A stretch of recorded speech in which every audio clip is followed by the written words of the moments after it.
Hello, good evening, and welcome to episode number 9 of the Chronicles of Captain Pontos. We took a week off last week because there were a few people away, and now we are back with it, so I hope you didn't miss us too much. Last week we had a somewhat reduced roster in the form of Ryan, Chris and Michael because Kevin, I say last week, last session, Kevin was away in sunny Malta. So it will fall upon one of you three to give us a recap of the previous session, because it would be terribly unfair to make Kevin do it just from having watched the video of last week.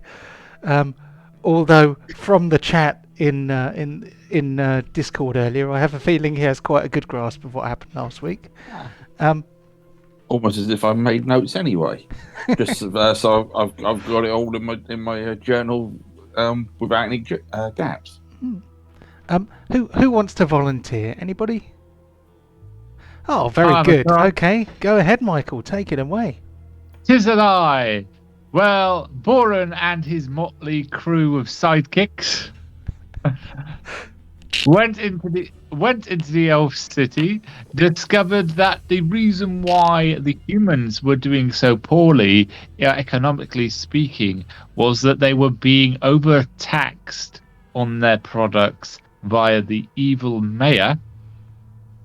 So it was agreed that in return for two of the free stolen lamps, magical lamps that have recently stolen by the from the elf city, by the humans who were desperate for them, we could start negotiations of peace between them before things got out of hand. So off we went to the sea to try and get the lamps back, and then we encountered the ruffians that were trying to steal them, and then we encountered some very nasty crocodiles. Borin got dragged into the sea, took a bath, was saved by Karuk through teleportation. Karuk was being his usual stealthiness by shooting everyone. I am so focused on the fact I almost drowned, I kind of skipped what everyone else was doing. The crocodiles ate some people. That was good. You don't need to come up with a blow-by-blow account of any battles we have. Does not lead for very exciting recaps. But yes, you met the Lord of Fairwick. He asked you to bring back 2 of the 3 stolen lanterns, and he offered to shower you in wealth for it. He said he would give you the pick of some magic items as well. He is not planning to go and kill any humans, but you have exposed kind of both sides of the coin, if you like. So now you know. Yeah, the lanterns take a long time to manufacture, so the elves rent them to the humans to help them, though the mayor seems to add an extra charge onto this rental before he gives them out to the sailors, which seems to be where half the problem is. The humans have only been here about 100 years because they just washed up and the elves decide to take pity on them, but the elves seem to be here for other reasons as well, which is intriguing. And the elves they asked you guys to get back the lanterns, and they didn't really care how you did it, because it wasn't the elves getting their hands dirty. Mm-hmm. Yep, and their idea was if you give them back 2 of the 3 lanterns, then you can keep the 3rd one. So please give yourself inspiration if you don't already have it, Michael. If you already have it, you may give it to someone else. I have yet to have inspiration so far. Well, actually, no. The last time I think I did something badass and can't remember what it was. Well, if it's not on your character sheet, then... Yeah, I will add it. Add it now, and then I am going to move this down to a map that I have called Crocodiles. How imaginative of me.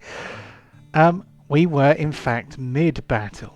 So, as you mentioned, there was a bit of a narrow squeak for Borin last week, where he was actually he was about to be dragged underwater on 0 hit points by a giant crocodile, but Kamaruk, with inventive use of a spell, what's the word? Bamfed him out of the mouth of the crocodile, and then you got a 1 on your death save. So you were two failed death saves in on 0 hit points, but you were on the beach by then, so someone was able to save you. But I was a little bit nervous at that point, but I thought, no, it'll be fine, and fine it was. So the battle continues. There are 2 living crocodiles. Does that grapple thing mean that giant crocodile has got hold of Chew Bacon? I am going to assume it probably does mean that. Yes, it does. It does. Unless, He's of course, dragging. yeah, I think he's going to try and drag Chew Bacon into the water. So, let us resume. So the first person to act in this battle is going to be Borin. Take it away. Okay. Well, hang on. Once this thing opens up, right? I'm going to do something that I really should have done once I was really getting beaten up, and that is second wind. As my minor, once this thing has finished loading, determining scale size, and then after that, I am going to run over to my crossbow and grab it and try and shoot some rounds. So, clicking on my character. Second wind. I have clicked it. Wait, whoa! There you go. That's pretty good going. Okay, and then I'm going to run over here, pick up my crossbow, and then I'm going to try and I'm going to shoot.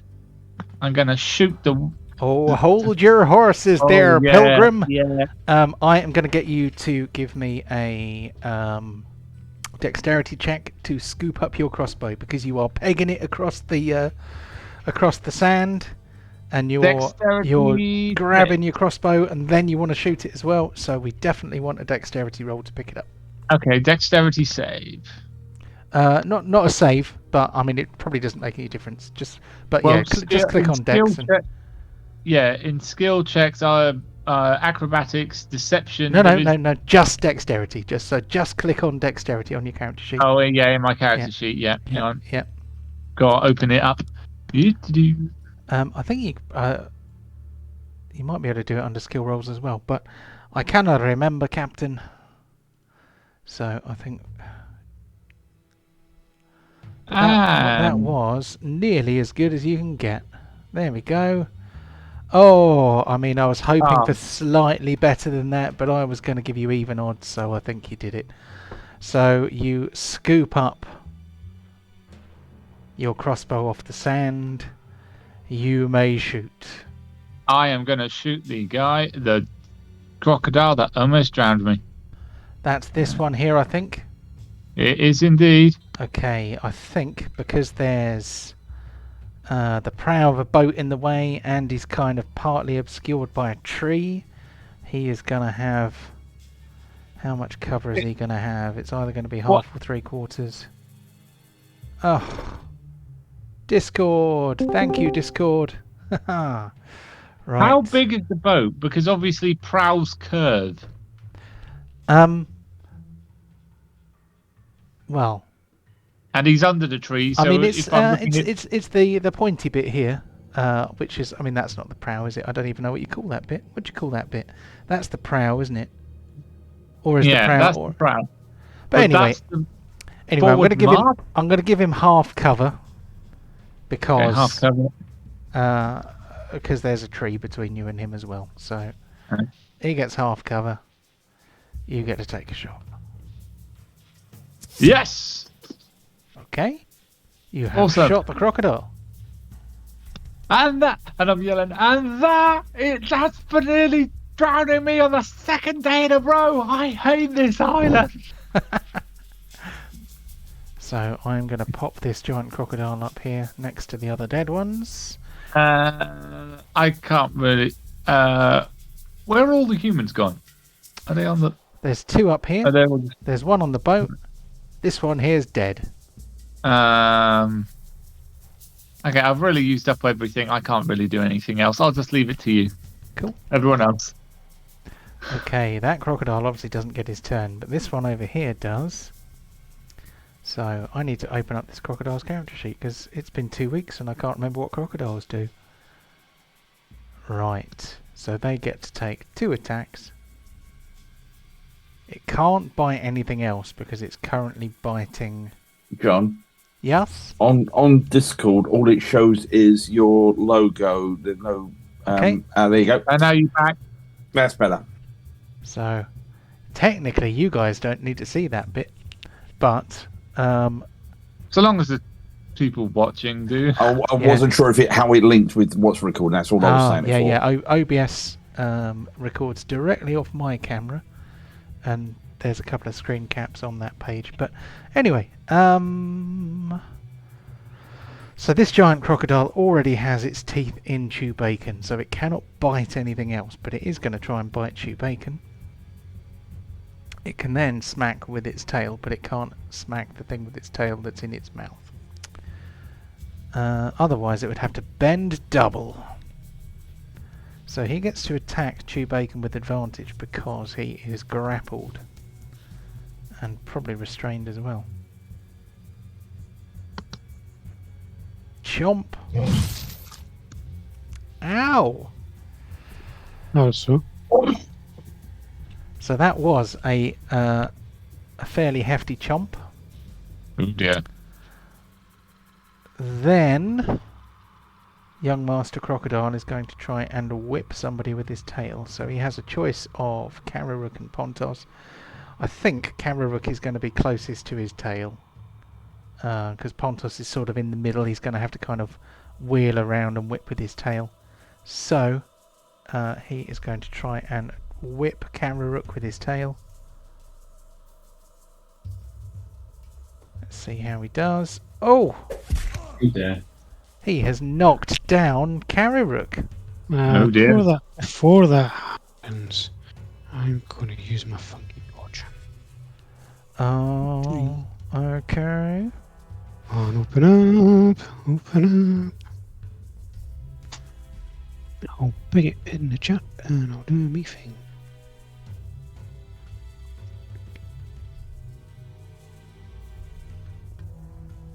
Uncanny dodge. Okay, so you can give yourself back 7 hit points. It is, and I've got a thing for that. But because I dodged it, I'm guessing I'm not prone anymore. Well, you still took some damage, so I can only think that it just becomes a less damaging hit. If you have something that allows you to re-roll the save or something, but I think you still get knocked over. I don't think that uncanny dodge it doesn't exempt you completely from damage, which means you still got hit, which means you still get knocked over. That is my interpretation in the moment. So Kararook is on the ground. So we've had 2 smacks, and then the crocodile would love to start dragging Chew Bacon into the water, but there are a couple of dudes nearby, so if he goes back one,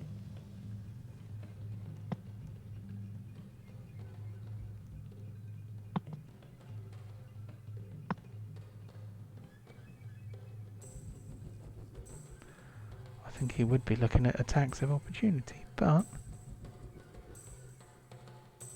so that's one. So he is trying to pull Chew Bacon down the beach into the water. Both Pontos and Kararuk may make attacks of opportunity. Kararuk will have to make his attack of opportunity with disadvantage because he is doing it from a prone position. Okay.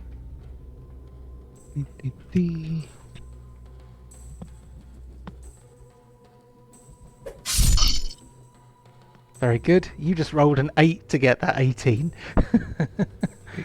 So, do I get a sneak attack because he's running away and he's not expecting getting stabbed from someone that's on the floor? Ah. Stop lying, man. It's a thing of beauty trying to listen to a rogue justify why they get sneak attack. Everything. Yeah. I mean, technically he has a... right, here we go. Whilst suffering from disadvantage, I don't think you can have sneak attack.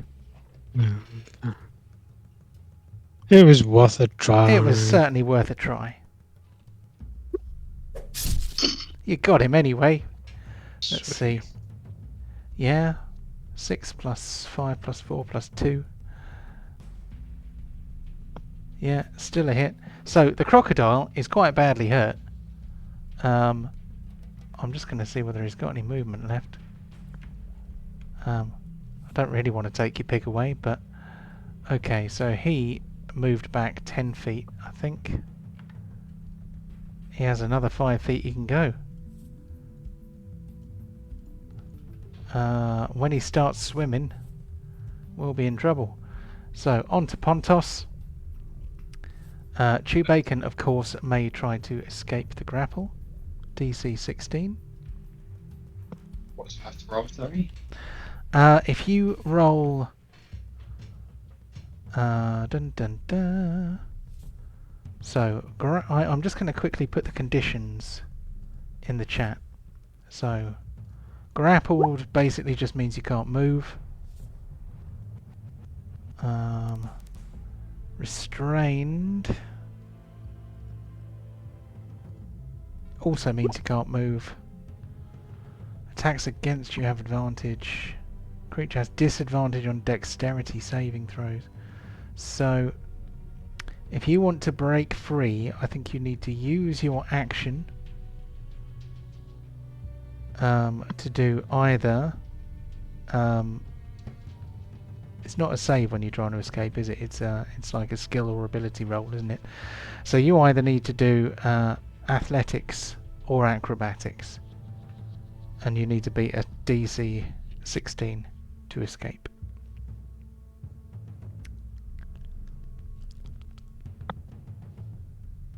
Fucking nimble pig. That's very good. Well, he's a strong pig.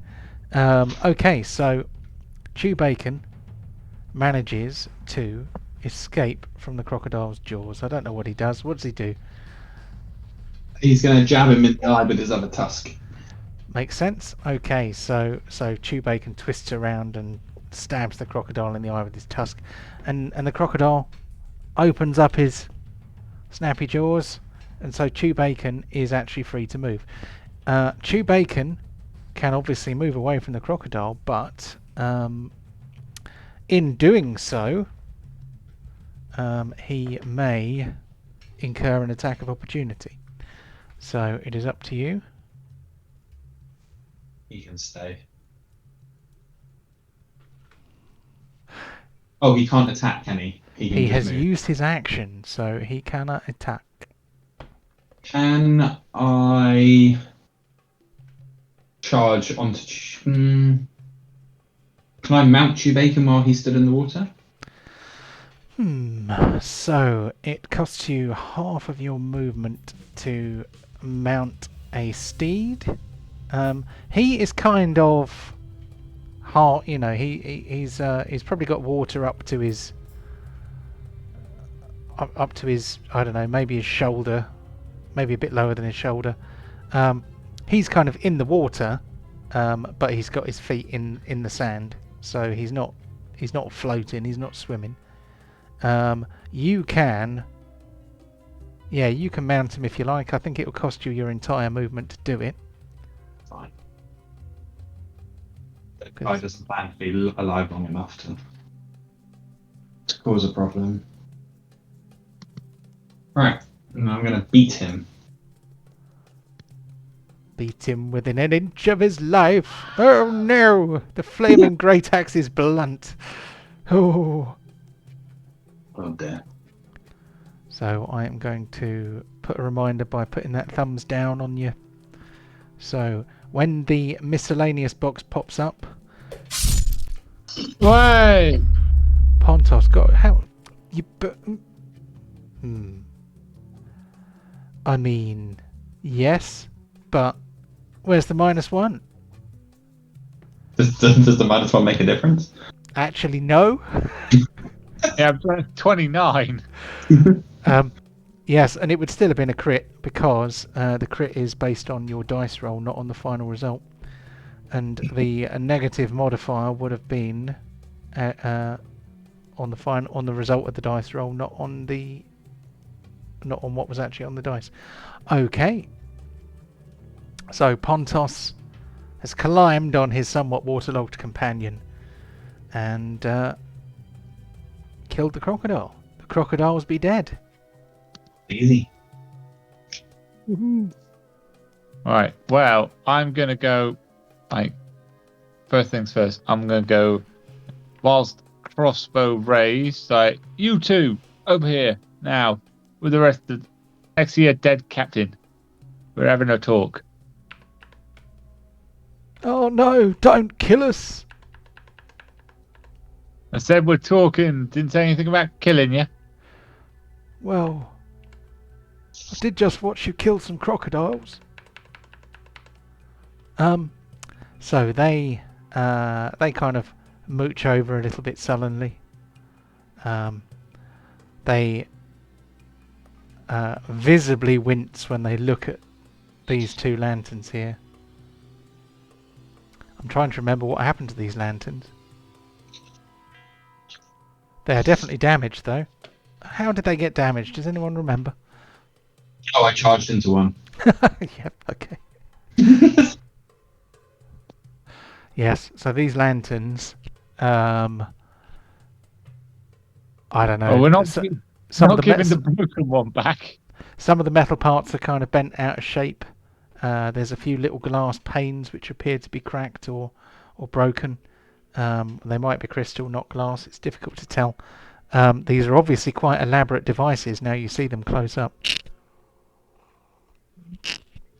But yes, the fishermen come down and the navigator gets off the boat and they say, "Oh, well, thanks for saving us from the crocodiles.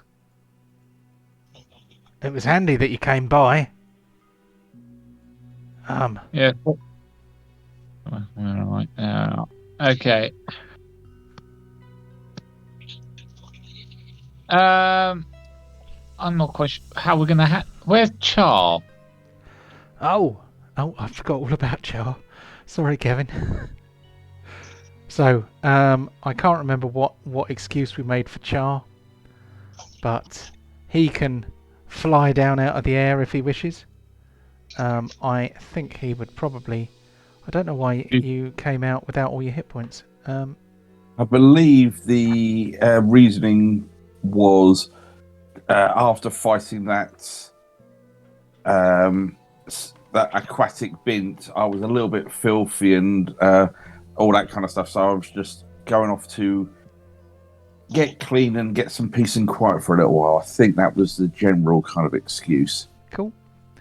Well, Char flies out of the air looking like the Human Torch, or something like that.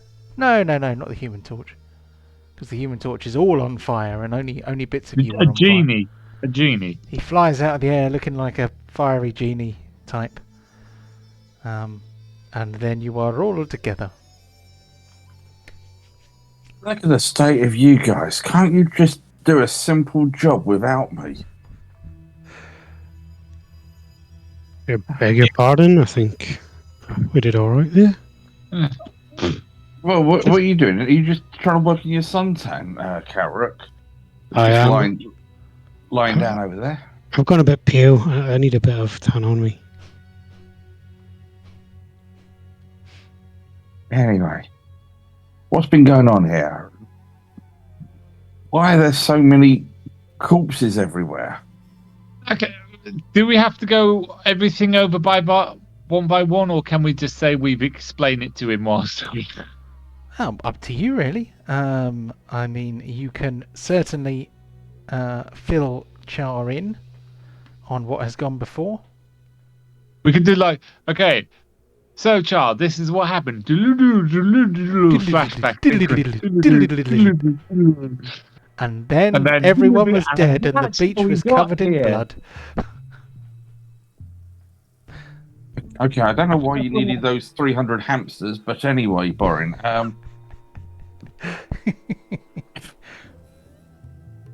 Okay, so yeah, I think the gist of it is, if everyone's in consensus, take this boat back, leave the ones behind, and then try and explain to these people why stealing from a superior nation doesn't work, and perhaps you should fix your own town first. What, you wanna take our boat? We're all going. We're not too far from where our ship is. First off, is your ship actually able to set sail?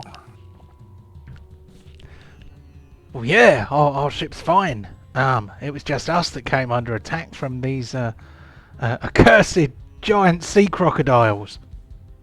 Right. Okay. Are you aware that these lanterns are classed as stolen at this moment?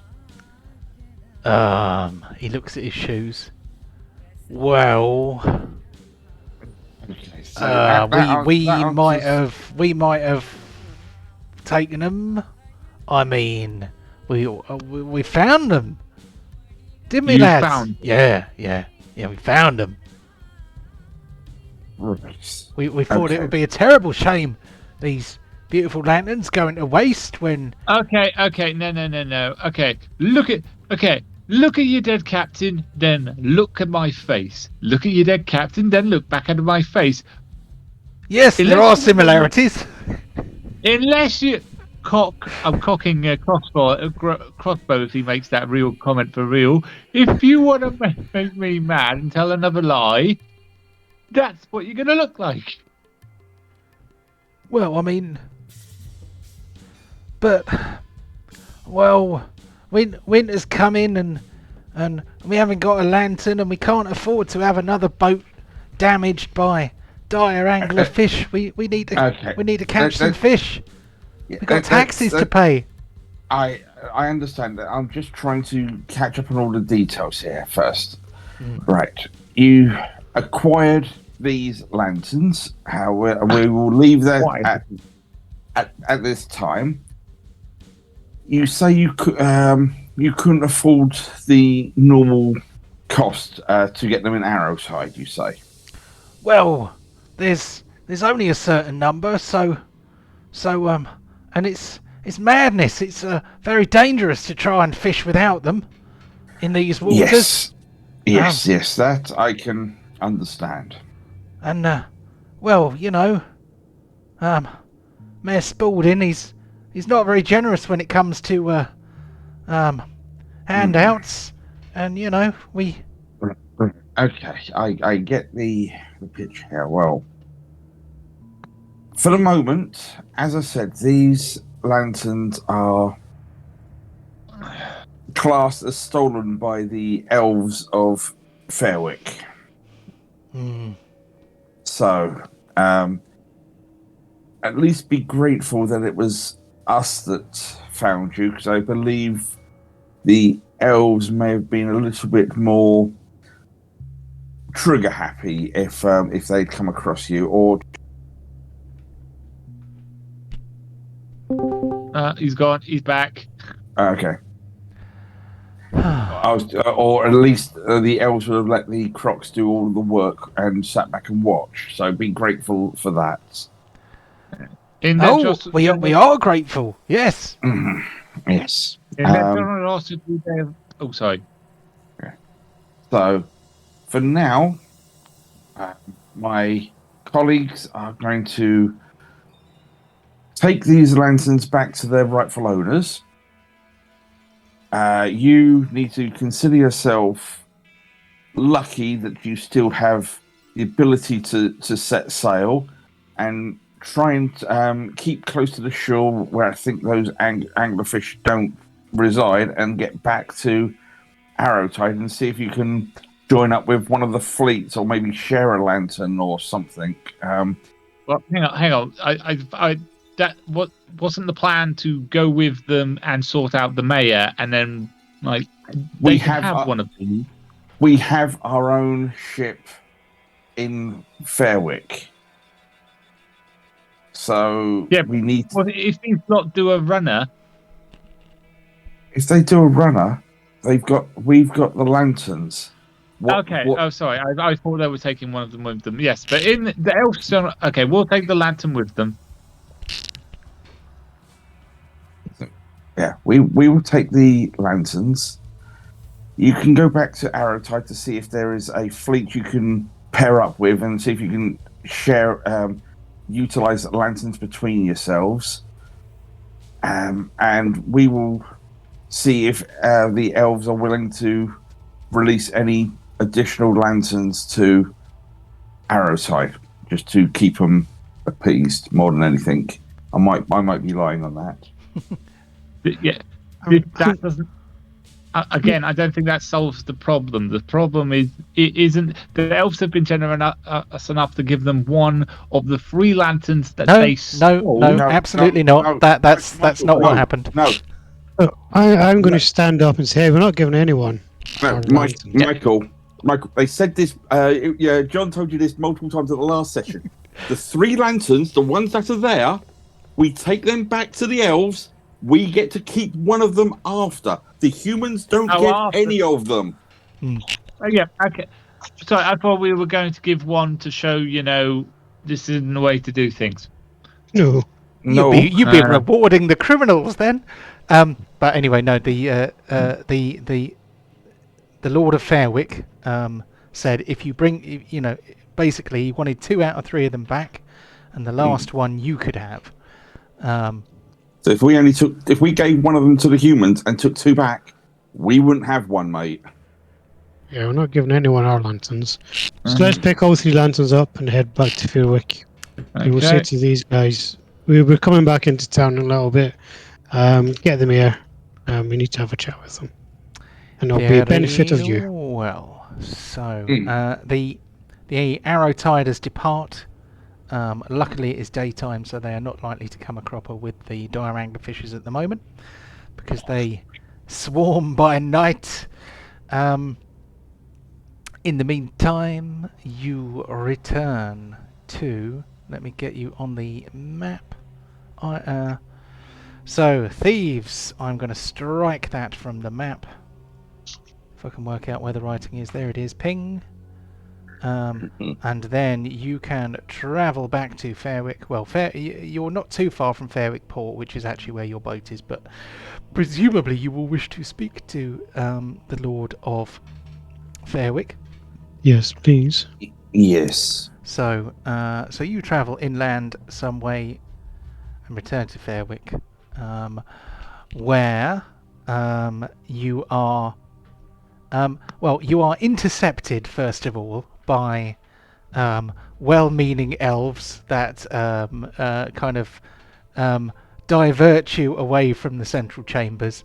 They bring you hot water and towels and stuff like that, and they say, "Oh, hello there, friends. You are fresh from the battle, we see."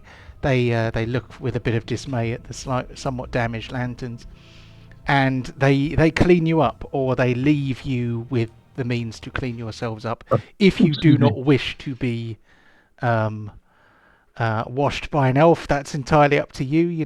It's not going to be too kinky. It's just going to be like, here,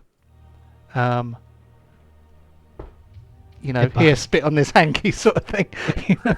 Yeah. But And I might assist him a little bit with a little bit of prestidigitation just to take some of the worst of it off as well. Just Cool. Since we are going to talk to the Lord of this town, we best to be as presentable as possible. And I will also transform my armor into a more presentable set of robes again for that appearance and presentation. Very good. So you transform your apparel. The rest of you are clean or cleaner, much cleaner than you were. You get sprayed with some fragrant oils and stuff. And after a little while, they seem happy to let you go. They're like, you're now more presentable to the Lord. Go ahead, and then these people make themselves scarce, and you are led into the presence of the Lord of Fairwick. I'm gonna pop the thing up on the screen. There we go. He's sitting there with a chalice. He's in the same room. He's wearing a different outfit, but you wouldn't be able to tell from this picture because it's the same as the other picture. But he is sipping on some wine. He says, hello, you have returned. I see that you have enjoyed the rigors of battle. I don't think enjoyed is the right word, but Well, yeah. I don't. Oh, I quite enjoyed it.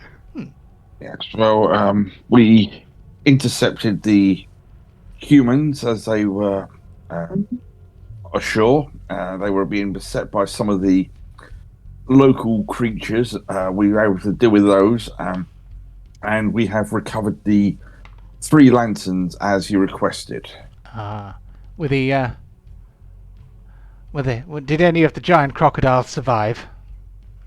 No, they were dispatched due to the threat that they were presenting to ourselves while trying to retrieve the lanterns for you. Oh, that's a terrible shame. Beautiful creatures. Deadly, but still beautiful. I don't know if you have any appreciation of nature. I don't believe we met before, sir. I am the Lord Milan of Fairwick. You have met my daughter already. Yes. I apologise for not introducing myself sooner. I am Char. I am an associate of the individuals you've met before. We go by the title of the Crimson Dirks. Welcome. Here, help yourself to some food and drink. You're most generous, sir. And I'll take a small glass of wine to be sociable. It's very, very good. It is quite different to the vintages you have enjoyed in the City of Brass. But it has a unique and pleasant flavour. I'm just sipping, so obviously in case it not to dim any faculties during all of this. Just keep my wits at to hand. Very good. Mm-hmm. He says, "Might I inspect the lanterns?" Certainly. I will be honest with you. When I arrived at the scene, 2 of them did appear to be damaged. I'm not sure when this happened, but I'm sure they can be repaired with the suitable craftsman. Indeed. Oh, look at that. Tragedy. Each of those planes that has been shattered, they are crystals specially grown for the purpose. Those artless humans, so careless. Yes. Sometimes I don't necessarily appreciate the skill and craftsmanship that goes into making such exquisite arcane items. Well, I mean, it will not take as long as to make one from scratch, but it will still take some time to repair these. But you have done as I asked, and I am a man of my word. So, here, you had better take this untarnished one. This lantern is now yours. Although, please treat it with the utmost care, because they are difficult and expensive to repair, as you know. So here is your lantern. I shall give you a further reward of 500 gold pieces. Is that each or just each? He says each. Dwarves and their greed. No, I that wasn't allowed. That was just for me for taking notes. Okay. But yes, he says we also have some interesting magical items, just baubles really. We dabble, but why not have a look at those later on? Let's have a chat first of all. You have performed a mission for me, and for this I believe you have earned a small measure of trust. Are there any questions you would ask of me? I think one of the other rewards was going to be a magical item. Yes, I did just mention that. Were you too busy enjoying the food and drink? This wine is delicious, to be honest. Yes. Oh yeah, don't say anything about elves being impatient. Yes, brother of the forest, you will in time be given some magical items to choose from. But let us talk first. Yes, well, there's two main bits of interest, I believe. One is on a personal note to my colleague over there, the one that's helping himself to half a slab of meat, and the other is to do with your situation here on this isle. When we spoke to the sailors, they say they are having difficulties with the numbers of lanterns that you give to the humans for their fishing. I do understand the process that goes into them and into making them, and the rarity, and I totally understand that side of it. But they're also saying the costs are very prohibitive to a large number of them, which is why these ones were taken through more desperate means. Well, yes. As I previously told your colleagues, these are incredibly valuable and rather difficult to manufacture items. We simply do not have that many. This is sometimes somewhat lost upon the Arrow Tiders. I think they see us as being, since we are so civilized and so far advanced, I think they see us as being a bottomless pit of magical lanterns, and this is sadly not true. It does, in fact, cost us a great deal of time and effort to create them, to manufacture them. I appreciate that. As I said, I understand the process that goes into the enchantment of the arcane. But I thought I'd be straight with yourself from what we're hearing from the humans. Well, there is a second part. So the mayor, we think, is benefiting from your generosity. Maybe a little bit too much. Well, So we're gonna yes, take- yes. It appears we do lease these lanterns to the Arrow Tiders at a fairly high price because elven-made magical items are valuable. Because we they have to understand the value of the things that they use, and it's not even just a matter of how much they cost. There's also the matter of ecology. I mean, they can't very well eat all of the dire anglerfish in the water. It would have it may have some deleterious effects upon the ecosystem. I mean, ask those humans; they wouldn't even know what an ecosystem was. But you have to have a long-term view to understand ecosystems. You have to. Well, but there is one other thing I must say. We believe that from our previous conversations and other intelligence that reaches our ears, that the mayor of Arrowtide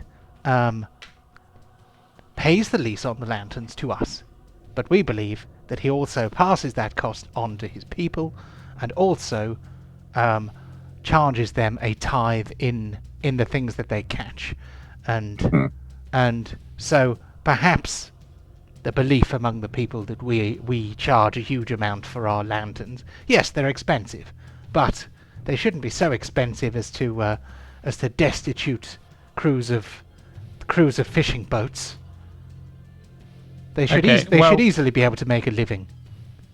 Well, what I would suggest, whilst I'm eating my nugget, so give us some time, we'll be able to sort it out. But what I would ask for is some signed documents from you that say how much they cost, what kind of provisions on the fishing you would like to introduce, and maybe in exchange for the lack of the reduction in fishing, you could help in potential tilling, like the creation of farmlands and other food sources that they could come up with. They're living off the fish because that's all they have to eat. You're not a politician, are you, Borin?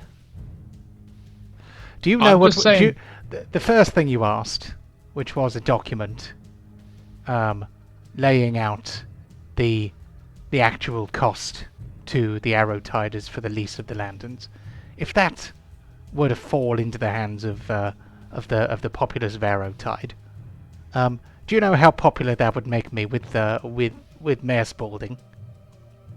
Well, we're about to remove Mayor Spaulding because of what he's doing. Oh, have I precipitated this? Have I caused a coup d'état to take place?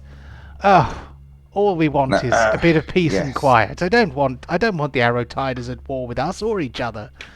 Could you perhaps be a bit more discreet? They won't be at war with you if we get rid of the mayor and they start getting their money back. I don't understand why everyone has a problem with this. Boring. There is, considering that there is already a whole island full of quite violent orcs to the east of here, plus the gods know what's going on the island to the south. They need.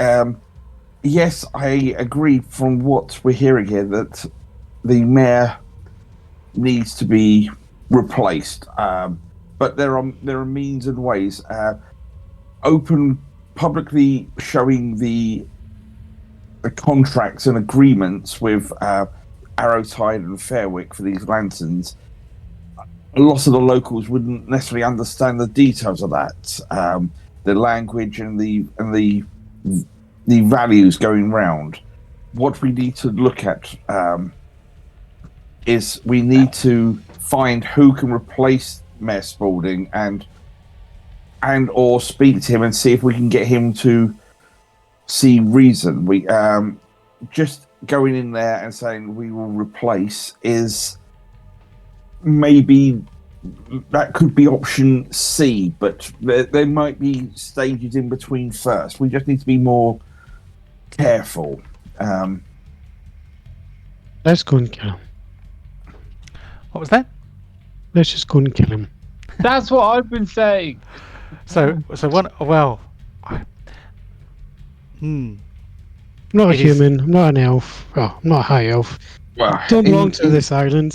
I'm not really that, enamored. But this island is Pontos' home, so we don't want to. Because either we can do the slow democratic route and hope democracy takes hold, or we just cut off the Hydra's head and watch two grow in this place. Well, cut off the dragon's head and then let the people sort it out. The true orc way, or the half orc way. The half orc way. What's the half orc way? We just kill anyone who get in our way. Okay, so we'll go up, rouse a mob, get him removed, then the people can take charge and actually get some of their money back. They don't get overpaid, therefore they don't steal from the elves. They don't steal from the elves. They can actually start making their own industry to survive on, other than, they're stealing to survive. That's not the life. No, and you're quite right, Master Dwarf. We understand that the apparently criminal nature of the Arrow Tiders is more a result of their societal failings, not because they're inherently bad. We understand this, but I don't know. Instability on the Isle of Isaac could invite some deleterious political input from the inhabitants of the further isle, if you understand my meaning. If it looks like there's unrest here, then perhaps the orcs will take advantage of the fact. A sign of weakness, especially at a point so close to the orcs, is just opening the door for them. So we have to be careful. I'll tell you what, you guys go and find someone who's going to take the mayor's place, and I'll take the mayor out. Precisely. Me and Boren will kill him, you go and find the replacement. Oh dear. Well, I mean, it will be... Anyway, do as you see fit. Do you have any further questions?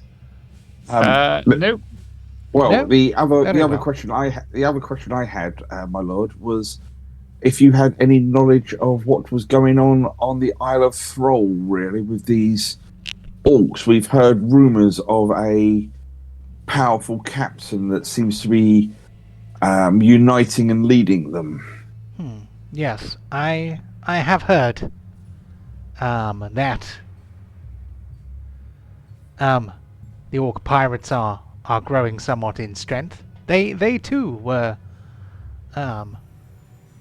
simply washed ashore on the Isle of Thrall. We did not offer to help them because, well, they made no peaceful overtures to us. They merely committed acts of piracy against our ships.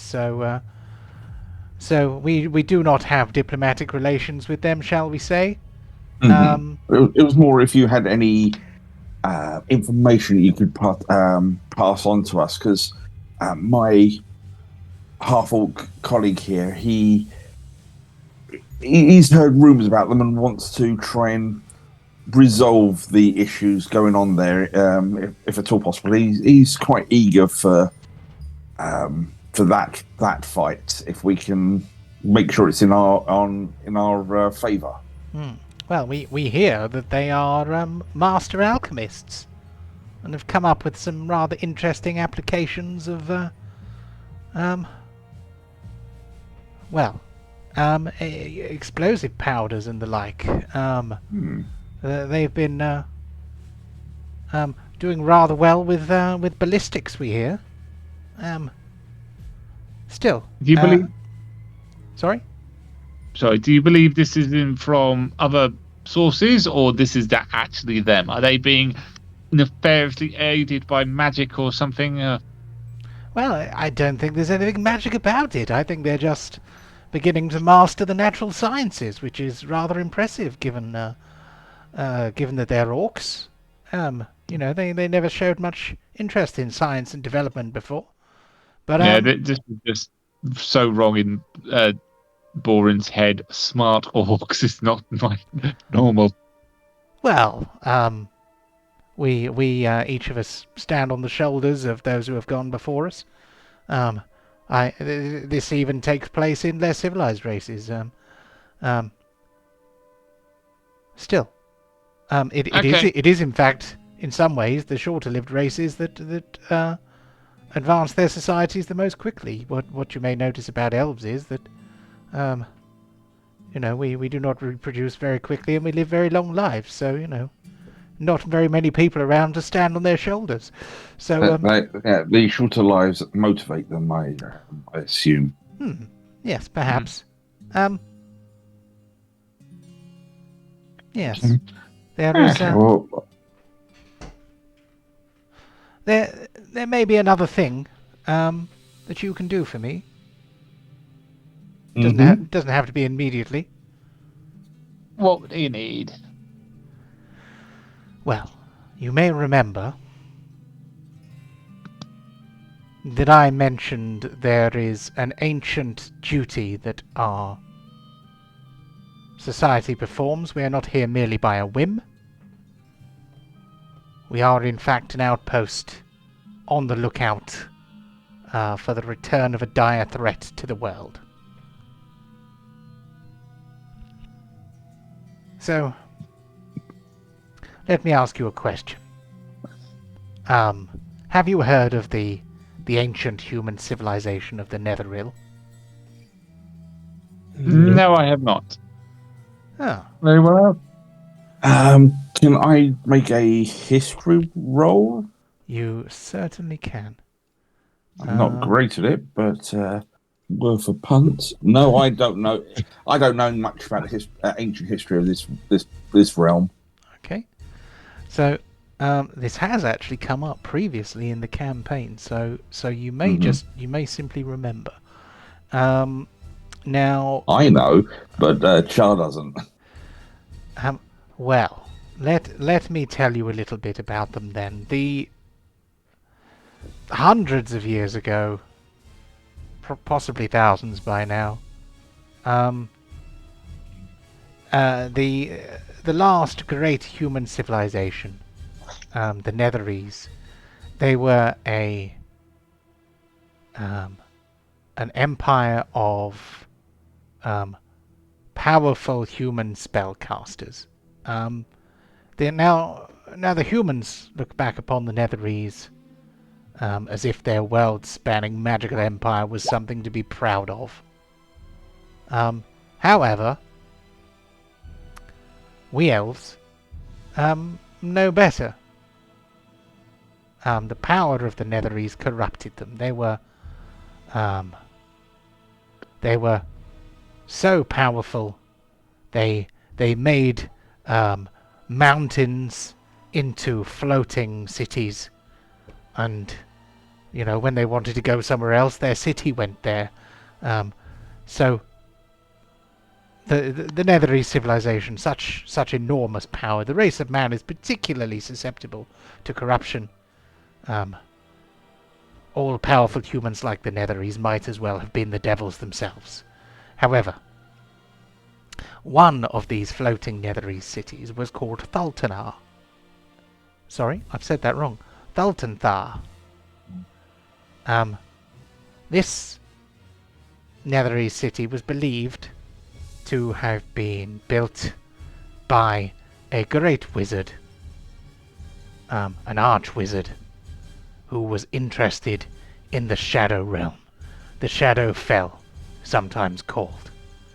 And it is believed that his city disappeared into the Shadow Fell. We fear that at some point it will come back. Now, the Black Tower on the Southern Isle.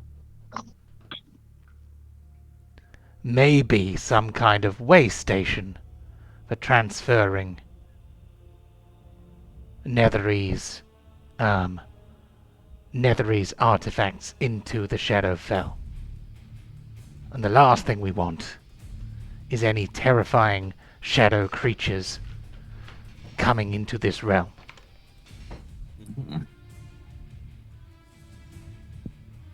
So, we would like you to go and have a nose about, perhaps. It's likely to be quite dangerous, I have to say. But well, I would rather send mercenaries than my own men. We'll look into it after we've sorted out the closer crisis to your borders. Well, don't feel like you have to fix everything in one day. That's quite a request you are asking of us. But I am intrigued with what you're saying there, and the excuse me, the potential knowledge that could be found is very alluring. But as my dwarven friend said, if we try and at least secure the situation on this isle first, and we can expand after. Very well. Sorry, I just had a moment of my attention wandering. What's the plan, folks? I think we're going to be going over to Arrowtide, and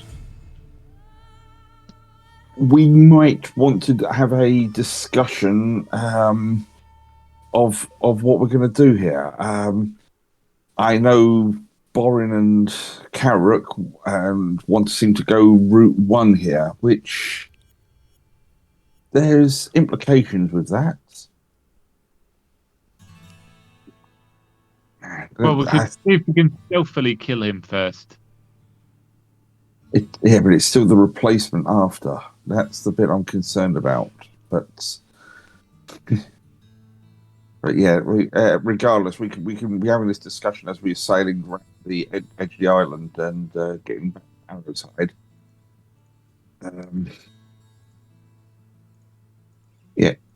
I've got no problem if he's doing all of this for you guys to kill him. I understand where you're coming from, but we just doing that totally destabilizes the whole of Arrowtide. What do you want to do after that? Do you want to sit here and be the mayor for afterwards? Is this just a coup? Just talk around, find yourself an alternative. When you do that, we'll kill the guy. We'll go and kill him. You make it sound so simple, right? This is like medieval times. Democracy, it doesn't quite work like that back then. Oh, think Game of Thrones, not West Wing. I don't know though. This is not necessarily a previous time in history. It is an entirely separate fantasy timeline. Thinking Game of Thrones. Well, democracy does exist. And even Game of Thrones, you had to be careful who's in charge, because if you just give it to a hormone-riddled teenager and make him the king, all hell breaks loose. Oh, I'm not gonna. Oh, not again! Not again! Back. Okay, back. Curses! Discord! Why do you keep doing this to me? Mm-hmm. We'll give you a day. We'll give you a couple of. I mean, like a couple of days to find someone, and then Karuk and I are going to go in. We can just make Pontos. Pontos, do you want to be the mayor of this town? Yeah. I can be the mayor. And Chewbacca can be my vice mayor. There you go. Head of security. I love how this is like Charlie's trying to employ diplomacy to the crazed, bloodthirsty assassin the pirate orc and the dwarf who is kind of leaning towards collecting souls at this time. Yes, as I said, I've got no problem with you doing what you do, but there are countless people that this could impact that have nothing to do with the original situation. Those that are just trying to survive in the docks and the town here that you could throw there. I'm going to turn around. See, my lord, isn't living.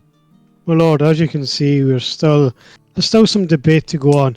So shall we move on to the rewards and go on? Then we'll go and take care of what he's been taking care of in Arrowtide. Oh, he's already given you some money. He's given you a lantern. I'm gonna have to do this off the top of my head, aren't I? Oh no! But do it during a break. I will. Yeah, I will try and come up with some magic items during the break. I will gladly exchange my magic item for access to their prison and killing off anyone that Frenchie teams. Their prison? Yeah, look at this. See, they must have a prison. But elves don't commit crimes. He just wants to be a glorified executioner for Frenchie. Yeah. Oh, but that's to imply. No, hold on. Prisoners are not likely to be lawful evil. Fine. Magic item it is. Okay, so imagine that you are going home with your shinies, and that you have returned to the port of Arrowtide and thence to the town of Arrowtide itself. Right, Carrot, shall we give him a day or 2? Let's give him 2 days.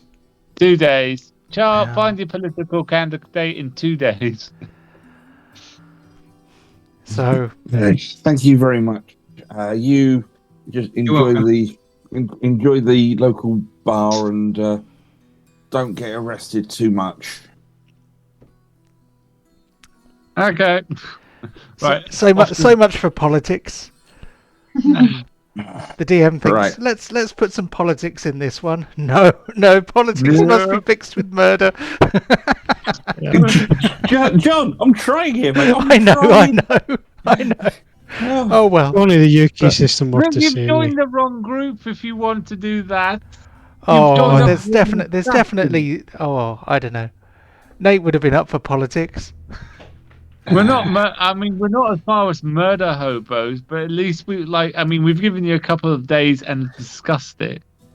We haven't just gone storming in and started swinging. We've given you an option. Well, I will let you. I will let you guys discuss your plans for a bit.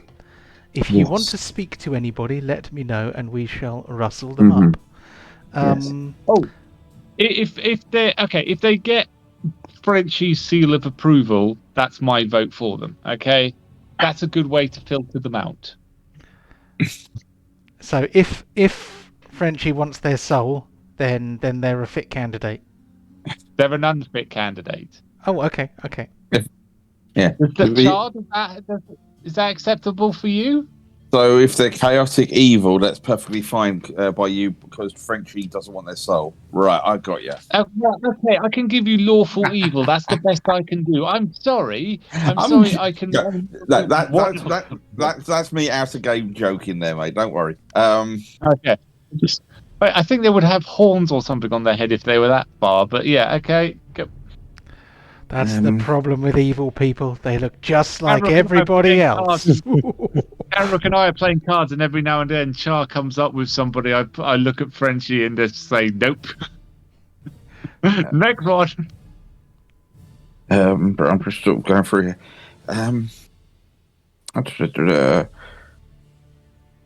Just looking for my notes here for potential people to speak to. Butcher, baker, candlestick maker, marketeer. Well, doctor. There's one person I know, but Char doesn't know, so I'm not even going to bring that one up.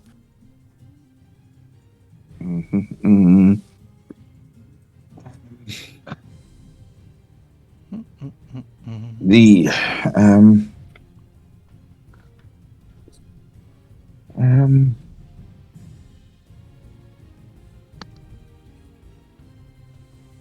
well, okay. I'm going to start with this actually. If I go to the hidden pirate, with that very nice owner with his very nice dog, as long as you don't touch him. Okay, the hidden pirate. I have got a hidden pirate. Let me just check. Let me just check. See what I've left there. Oh. Alright, I'm going to delete you guys off the map so that we can drag you out anew. Where's the dog gone? Oh, there's the dog. Okay. Right. I nearly lost the dog. That would have been a tragedy. Yeah. So, who is going to the hidden pirate? Yeah, okay. I'll go there. Yeah, okay. We'll go and have a sit down and drink while Char chats with him. Okay, so we have Borin, we have Char. I love how you've tried not to make a bad guy employed, and then you've gone with a pirate. I'm going to start asking Just be about. going to have a chat. He seems to be a person that knows a lot of the comings and goings here, so he might be able to. Right, okay. He's not the actual candidate. He's the person who might. Yeah, we don't know the town that much. We're not locals from here, so someone like him might have a better lead or a pointer. By the way, you may take a long rest. Oh, thank you. I'm going to ask around as well about security for the current mayor. Do you say what is the security? Because that's literally what I was about to look up. Where they are. I'm going to ask about security, bodyguards, stuff like that. I'm going to start looking at his. You take security. I'll take the facility. Yeah, so I'm going to start looking at his movements. When does he leave the office? Where does he go? To like a pub? Does he go and meet a girl? All that kind of stuff. Okay, so are you looking yourself, or are you actually asking other people to tell you? I'll look around myself and I'll use my thieves' cant to see if there's anyone around that can help. Right. I will be looking at the architecture of the places that he actually goes. So the Great Hall that we were already in, try and memorize that, have a walk around the outside of the building, and then try and fit, well, if the hall's 40 feet wide and the building itself is 100 feet wide, there's probably there's a 20-foot hole gap, the whole, looking where windows are there. I'm like trying to ascertain where everything would be within the building itself. Okay, so presumably this is happening. Have you had your long rest? Yes. I'm just trying to do it now, but my card sheet's not opening up for some reason. Oh, let me do that as well. I have to restart. Refresh my screen. So you have a long rest. you can either have long rested after you arrive back at Arrowtide, or you can have long rested at the High Elf settlement, whichever really. So I have some idea what you might do in the second half, particularly because we rapidly approach the midpoint. Okay, I propose that we do a few dice rolls and stuff to determine some sort of outcome for Kararuk and Borin's spying type stuff, and then perhaps we will have you reconvene in the pub so that we can have a scene in the pub. But I'll do some rolls and a little bit of stuff for Kararuk and Borin. What is Pontos doing? Is he investigating anything or doing anything in particular before everyone meets in the pub? Nah, he's going to go to the pub early. Okay, so Char and Pontos go to the pub. Kararuk and Borin will meet them there. We'll see how Kararuk and Borin do as soon as we come back. Okay, let's call the halfway point there then. So we will come back at approximately 10 past 10. I will try to desperately think of some cool magic items and stuff. In the meantime, there is no meantime. The meantime is the break. So right, okay, catch you guys in See you about in 10 10. minutes. No worries. Here we go. So Peace out. hit pause. Peace Start out. video. John. And we are back in the room.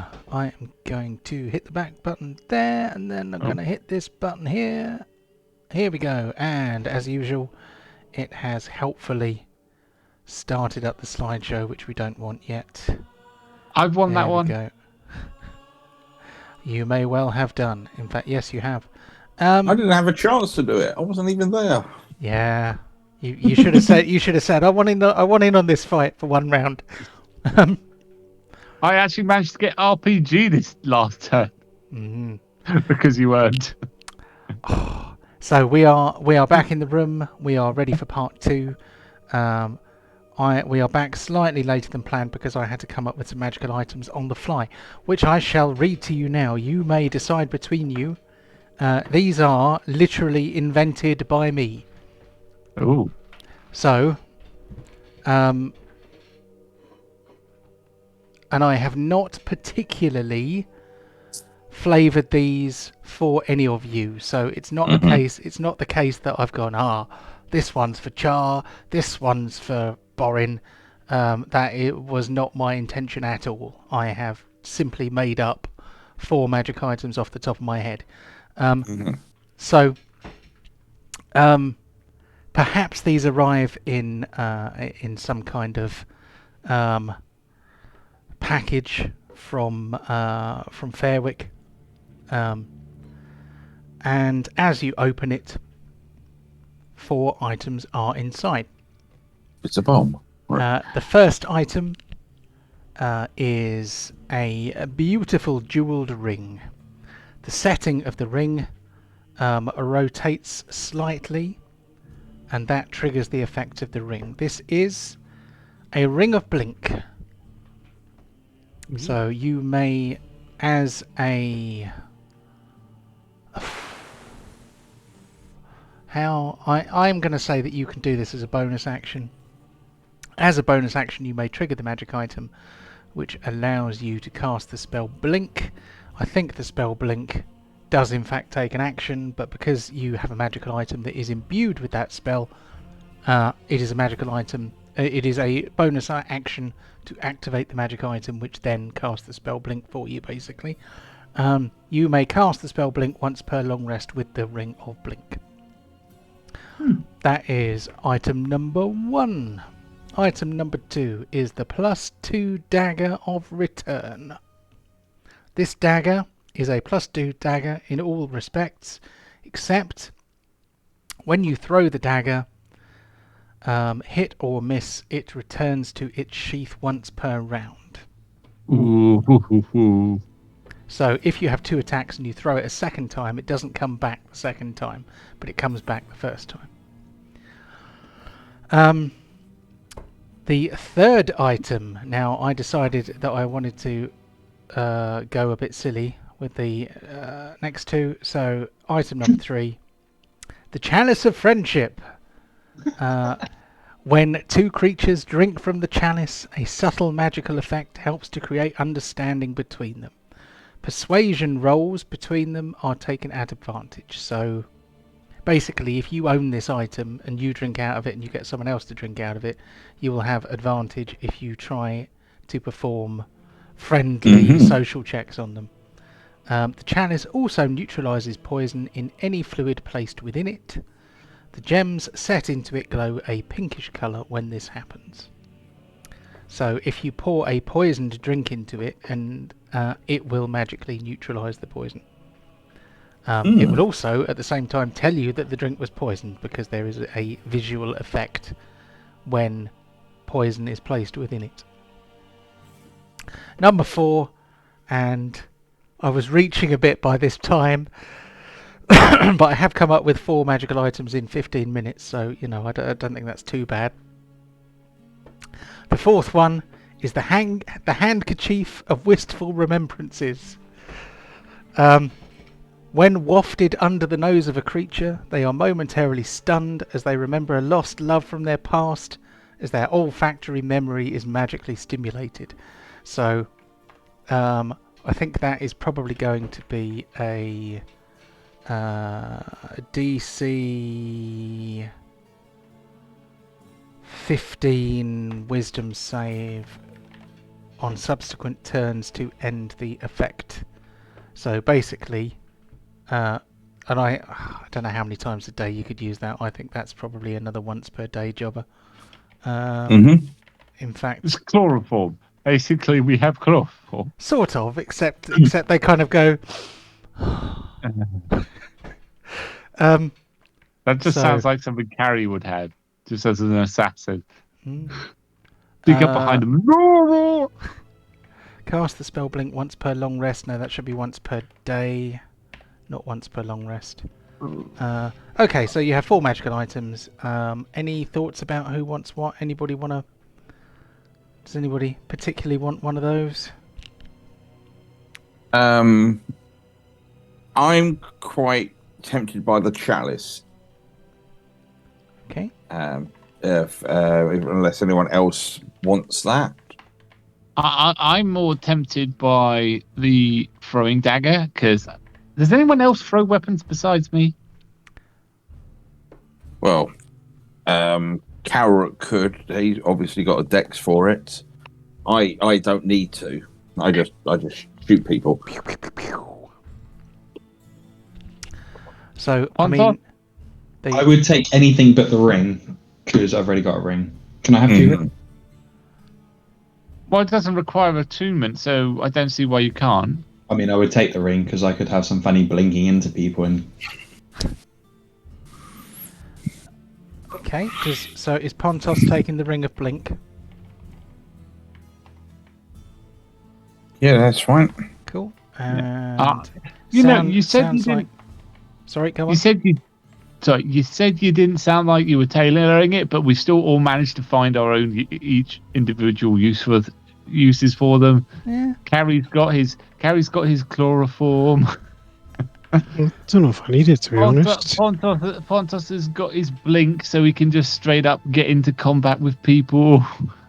I've got my throwy weapon, and then Charles got his fancy, let's sit down and talk chalices, as he prefers to do.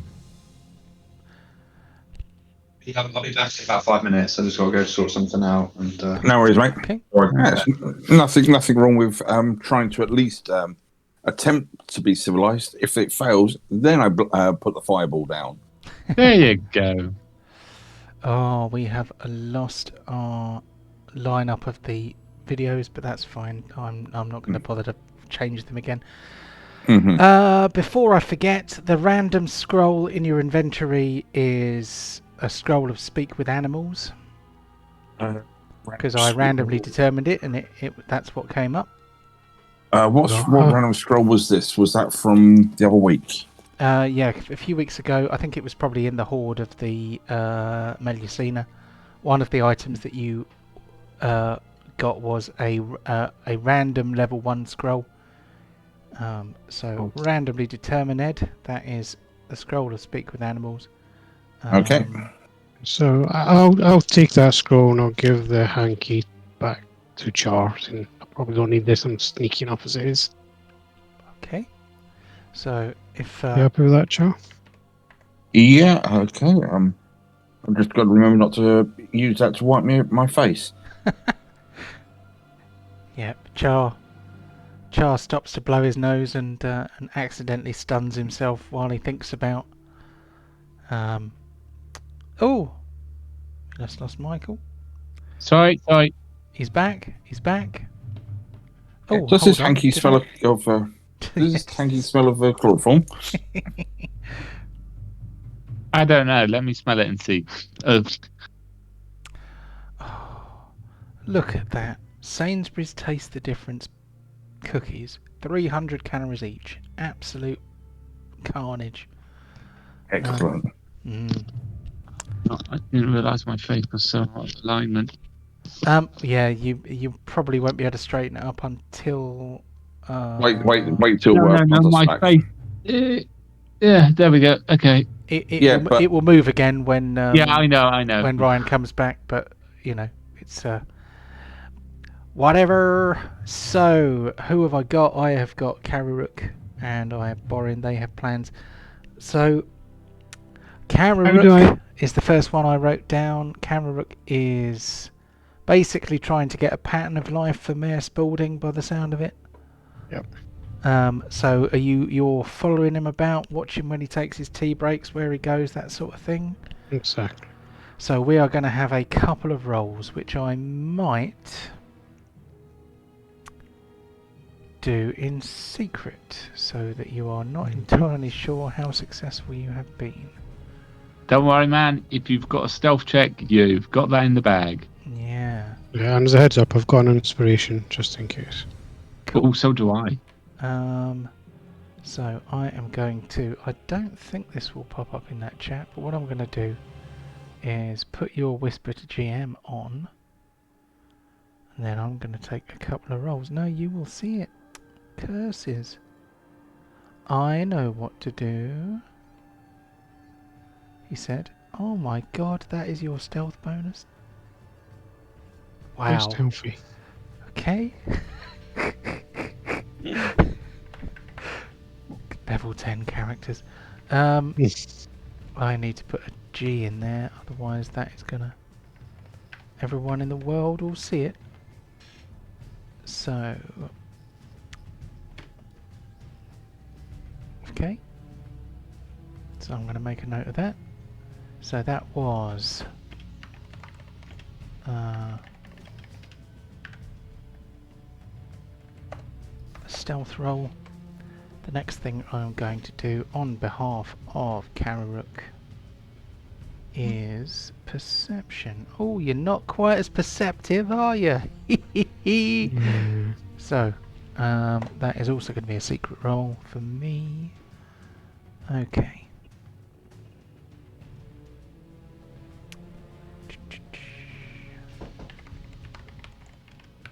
So that is not too bad either. Neither of those is disastrous, so you will derive some results.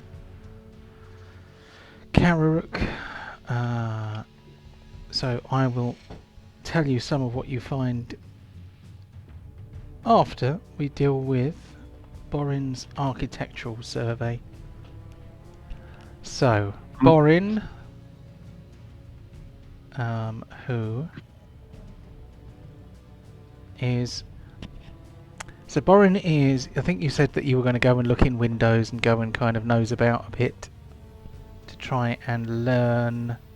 Well, the town hall's just so it's look at measure from the outside, as in you just have a visual from one side of from the front of the building, so I can see. Well, that's how wide the building is. That's obviously doesn't require that much stealth, and then obviously nonchalantly, just like the tactics depend on what is it just like dead in the center of town. And a big circle around it for where everybody walks in or out, or is it on the top of the hill? I would describe it as being fairly central in the town.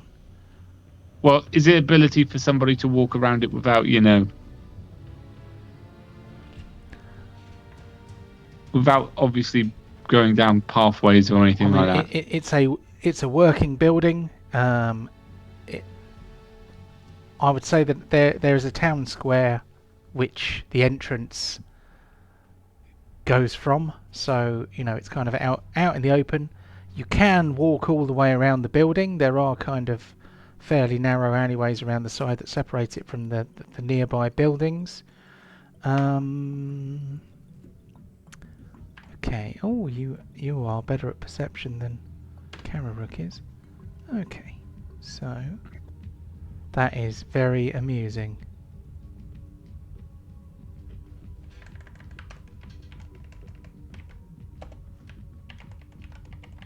Don't know how much stealth you require for going inside the building when it's public access. Well, I didn't. It's You might have different skill checks. Ah. I was going to say it's a working building full of civil servants. I say full of civil servants. It's it's an administrative building. So Okay. How about it is a going... public building, but just walking into it going and measuring the walls is likely to attract some notice. So so going in with the guise of setting up something to do with my mining guild and see if they have like a quarry or want to do business and stuff like that. Okay. So like how people stake out a bank by going into the bank and just pretending to open an account. Okay, I am going to delete that skill roll then. We're going to try something. We're going to have to put something else in. So you are being sneaky and deceptive. So that is quite a different approach.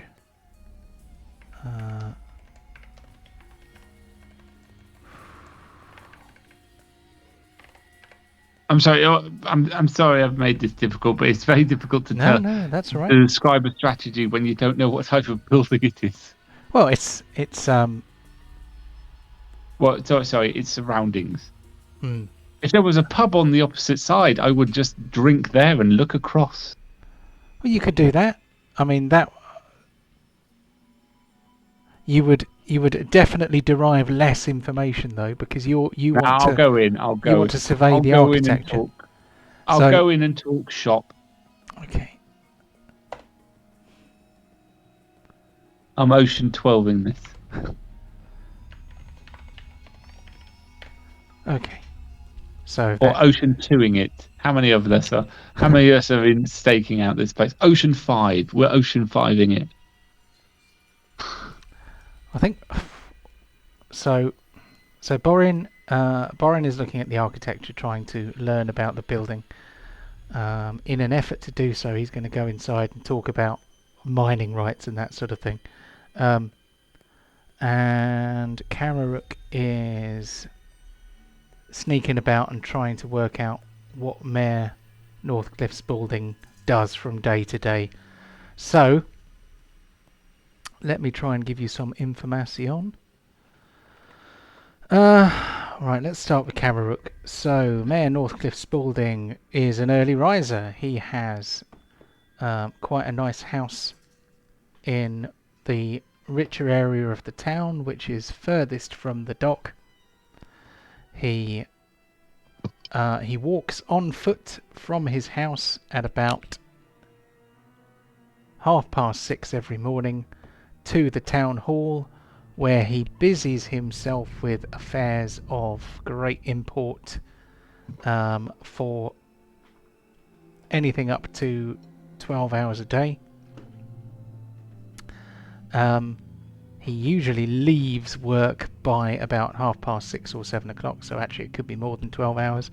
He usually takes a brief constitutional stroll after his lunch at about 1:30. And at about 10:30 in the morning, he goes out through the side door of his office, which connects to an alleyway by the side of the building, where he smokes a cigar. Unless the weather is particularly bad, because one day while you're watching, he goes and stands under the apex of the front door to shelter himself from the rain while he smokes his cigar. Of an evening, sometimes he eats at home, and sometimes he eats at one of the pubs in the town. What else might you learn if you were trying to get the pattern of life? He appears to be a bachelor, and on sometimes he is visited by ladies of negotiable affection, so to speak. So I think,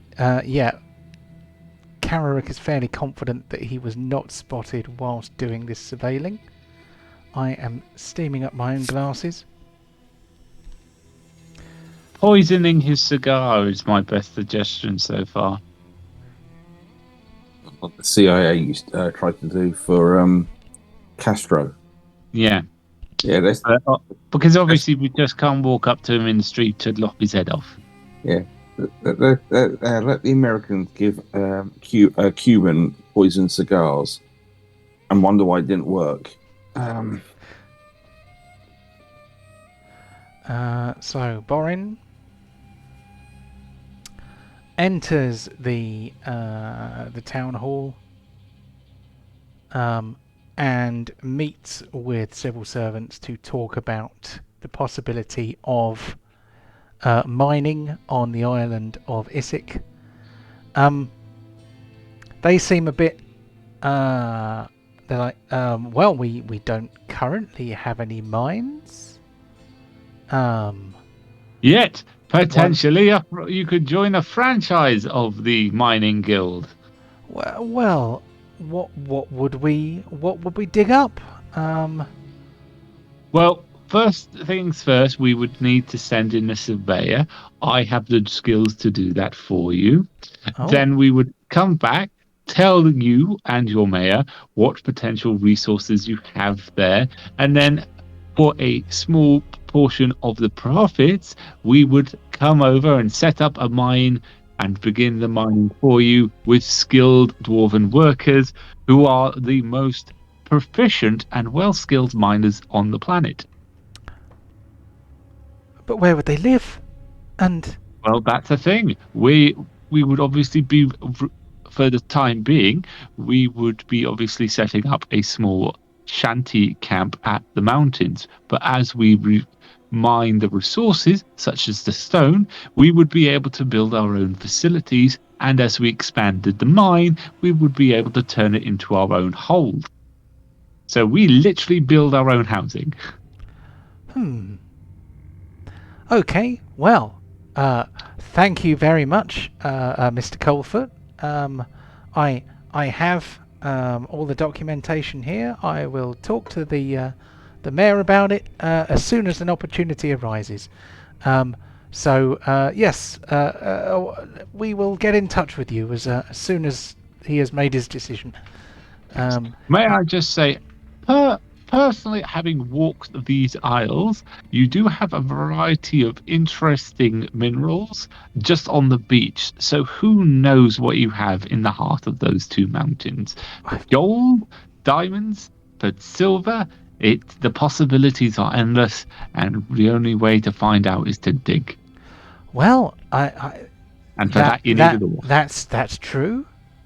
The only difficulty that immediately springs to mind is we only own half of the island, and only one of the peaks is on our side. Well, we would stick to that peak for obvious reasons. And the other mountain is at least half on the elven side, and I don't think they'd like us digging that up. But okay, well anyway, we'll be in touch, Mr. Colford. You do learn quite a lot about the layout of the building because you got a pretty good perception score.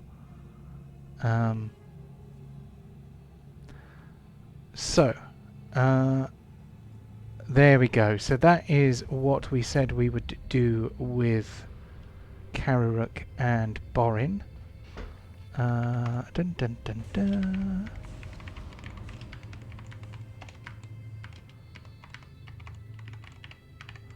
And I can't spell, that's better. So everyone meets up in the pub, or outside the pub at least. Let me see what happens if I pull Borin out again. There we go. That's weird because you pull them out and then suddenly it updates their hit points.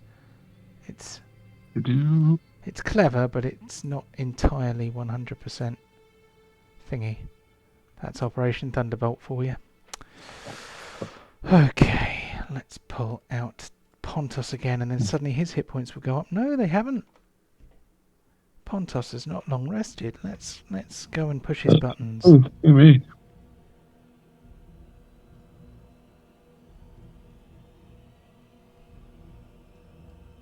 There we go. Okay. So I am now going to move you to the Hidden Pirate. where you can immediately see through most of the walls because they're windows. Pet the dog. Pet the dog. Pet the dog. So the Hidden Pirate is a bar on the island which is frequented by piratical sorts, human pirates mostly, or almost exclusively.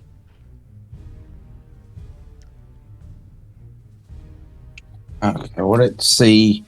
We have a nice chat with the old captain. What he knows about the place and the options we have here, rather than be pissing in the dark. Captain Morgan. Yep, here we go. I think he has a surname as well, but I can't remember what it is. No knees. I've got here. Oh, that's his inverted commas middle name. Yeah, but there was no surname after that. I think it was TBC, but never. I think it was TBC because it came up as a gift from the random name generator, and nobody got the surname before. I might have it in here somewhere. Let me just check. But anyway, NPCs, no. Dun, dun, dun. Oh no, that was before you got there. Dire Anglerfish. The Hidden Pirate Tavern. Ah, it's not there. Okay. Well, anyway, I'll go back and I will try and find it at some point, because I'm sure it was amusing. So, which one in here is the good captain? That'd be this one here. That'd be that one. Excellent. All right there, Char. I'd slap me knee, but I ain't got no knees. Good to see you're in good spirit there. Well, first things first, Captain, I bring some good news for you. What good news be that? Well, last time we were here, you were mentioning about a number of the locals disappearing down. If they went down to the south of the island, there was a strange beast, Melusina, I think you referred to it before. Indeed. Well, we encountered the creature and we disposed of it. It should no longer be a threat to any of your locals or any of the people of this town. It is, it should bother everyone no more. That'd be very good news. Now we'll be able to lay in wait and mug passing people like we used to. Yes. Excellent. You can go back to. We can return to our criminal enterprises, lads. Your traditional activities without the disturbances of that strange creature. Yes, excellent. Since I'm here, I feel a little bit parched. Could I purchase 4 mugs of your finest ale for me and my colleagues? They should be arriving shortly. Certainly may. I don't know what I did with the barmaid, so we're just going to get that pirate first mate to get behind the bar. He knows his way around a pump. And then some beer comes out, and 3 members of the party are just sort of sitting in the garden or in the road outside. They're obviously a bit shy. Come on in, lads. You've been making me dog nervous. He definitely seems a good boy, the way he's just sitting there, well behaved. Well, you know what? He's not a good boy. And you know why that is? Why is that? Because she's a good girl! Arr! Damn it, I was expecting some sort of demon, or it was all a ruse. Damn it. No, come here, Lucy, my girl. Come here. And he rubs her on the top of the head and scratches her behind the ears and tickles her under the chin. Says, you're my best girl. What a good dog you are. That's the reason why we all got bit. We didn't refer to her as the girl. Right, you go back and sit over there by the bar. And the dog barks, and goes and lies down by the corner of the bar. He says, "Arr!" And he chucks over some dog treats. I don't know what kind of dog treats a pirate would have. Maybe some kind of small, dry pellets of fish or something. A bit of tack or something. Yeah. But he chucks it over, and the dog gratefully eats it. But Captain, based on last time we met you, you seem to be a person of good knowledge of the comings and goings of this town and everything. I'm looking for someone with for a bit of advice, if you may be so kind. Well, you came to the right place, you did, Char. What is it you need to know? Well, we've had a bit of a discourse with the people from Fairwick. Oh, right. Those tight-arsed elven bastards. Well, what did they have to tell you then, Char? Well, that's the thing. It's like many tales. There's always multiple sides to all stories. Those lanterns that the fishermen so prize for to get the angler fishing and the like, they are quite extraordinary pieces of arcana that need many years to create and enchant. They don't just sort of grow on trees, so to speak. That be true. So I hear. So the elves have only got so many that they are able to give to this city, this town, as part of goodwill and everything. But there's even with so there seems to be some people of this town that can't afford them due to all the taxation and levies that get put out. I'm sure you must have heard complaints from people at times. Indeed. Well, us pirates have got a novel solution to this problem. I think I understand where you're coming from. I understand. But you know how much something is when you steal it, Char? Probably a lot less than if you had to buy it, I would assume. Technically, but merely a technicality. It'd be infinitely cheaper. You can't say better than that. But, however, trying to keep everyone happy, because if those, the residents of that city really took umbrage to all of this, they are probably a lot more equipped than what you guys are in Arrowtide. And so half the problem seems to be due to the levies and the taxation from the mayor. And this is where your knowledge would come into these things. And is there any competition that the mayor has? Any person that stands up to him? Any person that could try and fight the calls for the fisher folk to try and reduce these levies? It's interesting that you be asking that. You see, Mayor Northcliffe Spalding, he has been the mayor of Arrowtide for a very long time. A very long time indeed. Too long, some might say. But he, he holds the keys, if you like, to industry in the place, because it be him who doles out the Fairwick lanterns, and it be him that has the agreement currently with the elves. So I just need to do some typing for a second. I can't talk and type at the same time.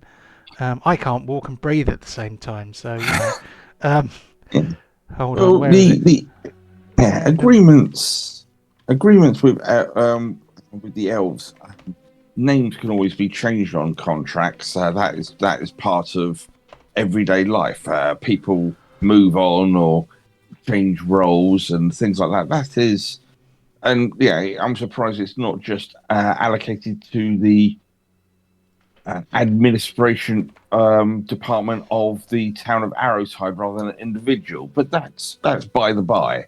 But if there was anyone that, while I understand that Mayor Spaulding seems to control a lot of this, I'm just wondering if there are any people that really fight the cause for the humble sailors to try and get the levies as low as possible to make everyone's life that little bit easier. If he squeezes everyone too much, then there'd be no money for grog at the end of a hard-working day.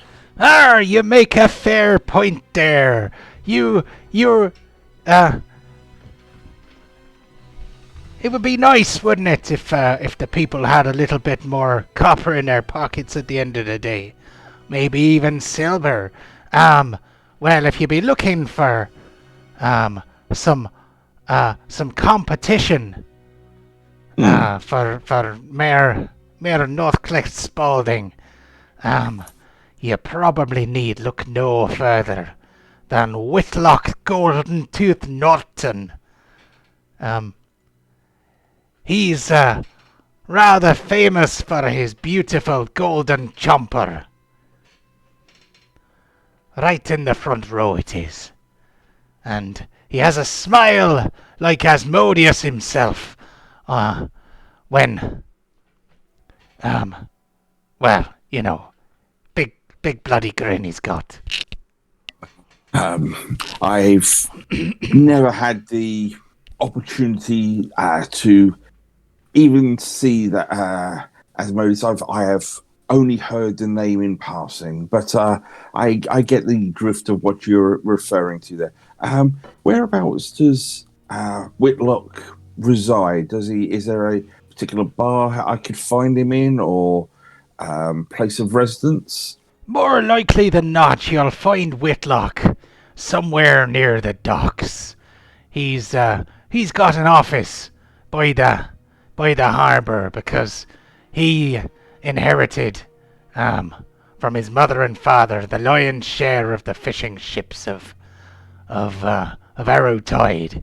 His fishing ships, his fleet of ships, is the largest, and therefore he is the richest. And would also be hit by the biggest levies by default. I get where you're coming from.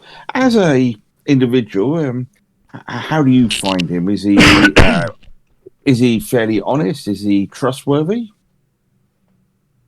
Well, for a given value of trustworthy, he's certainly better looking than Northcliffe Spaulding.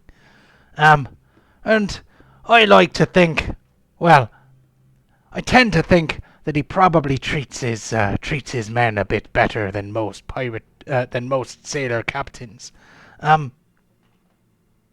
He's a fairly popular man in the town, and I don't know, he doesn't often have anything very kind to say about Northcliffe Spaulding, but Mayor Spaulding can't do nothing about it.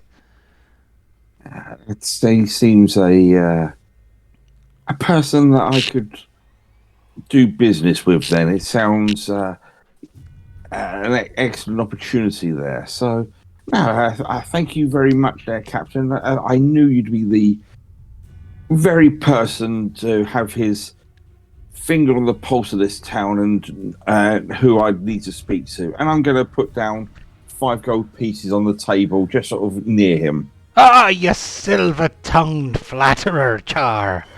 Well, it be, gold opens more doors than silver tongues ever did, but you've got the gift of the gab nonetheless. What gold, Captain? What gold? Oh, quite right. What gold? he kind of pops it into his pocket. Right. I'll have a fill up there, please. And he calls over to the bar, and more drinks come out. Is right then. Excellent. Well, what have you got planned then, Char? It's more just trying to improve relations between Arrowtide and Fairwick. If the cost of the lanterns from the elves can't be reduced due to their rarity and times, then the only other place that can make life easier for everyone would be the levies. So that's why I just need to speak to someone that has some influence and Whitlock here seems the a person I could speak to. That's all I'm looking at. Just trying to make things easier for everyone and reduce the chances of any hostilities. But what's in it for you, Char? I'm a Samaritan. I like to improve things as I go. I don't like to just see things stagnate. I'd like to see them improve and flourish. Does that seem so wrong in the world? Well, I mean, as long as you know, rather you than me, Char. But you know, I see nothing wrong with it. I mean, if at any point you want me to do like a persuasion roll or anything like that with all of this, I've got no problems. Yeah, I think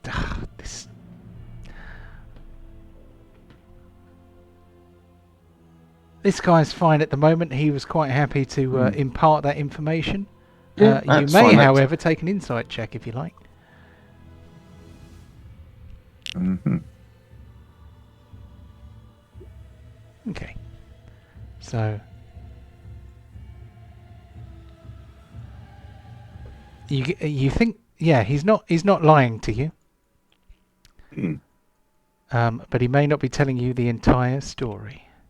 No, that's fair enough. I mean, I suspect there are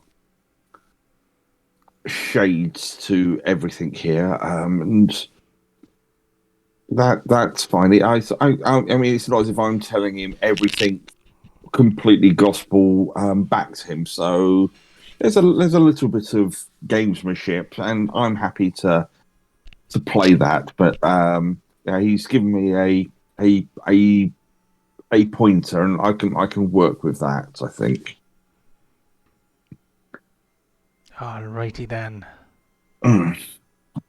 But just to be on the safe side, Pontos, when I go and see this Whitlock, could you accompany me as a resident of this town and a little bit of security if things go sideways?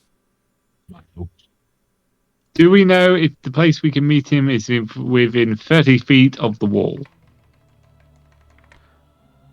Which wall? Or window? Which window? No. When we meet the guy. Which guy? The guy, the replacement.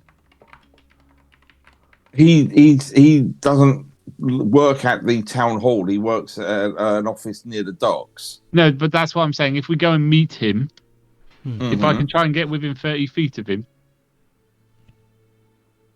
What for? Just to check that he's okay. Oh, I see. Right, I get you. Oh, right. Yeah. Yeah. It was, was so... Yeah, I was like, what are you on about there? Ping him. I want to ping him. You have to spell it out for me, because I do not read between the lines well. That was a little bit abstract. Right. Yeah, no worries. Here we go. I'm making some notes. You'd be proud of me, Kevin. I'm actually making notes about my own campaign. How many words are there? Will it do a word count? You have to watch. Yeah, sometimes you have to watch it all again. Right. Excellent. So we'll sort of spend an hour or so here having a few drinks and having a bit of a laugh. Maybe a couple of games of cards, just for a little bit of you don't want to just walk in there, get a name, and walk out. It's a little bit too suspicious. I'll have another arm wrestle. If you like. Okay. 10 gold. 10 gold. Ah, you've got more money than sense, Borin. All right then, who'll wrestle this brave dwarf? And this chap here says, I'll give it a go. Come over here there, Borin. What would you like? I will have strength athletics.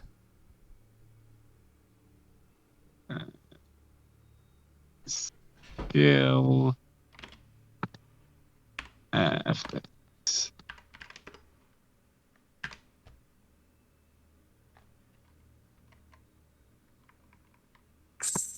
Ooh, okay. So, Oh dear, that's not good.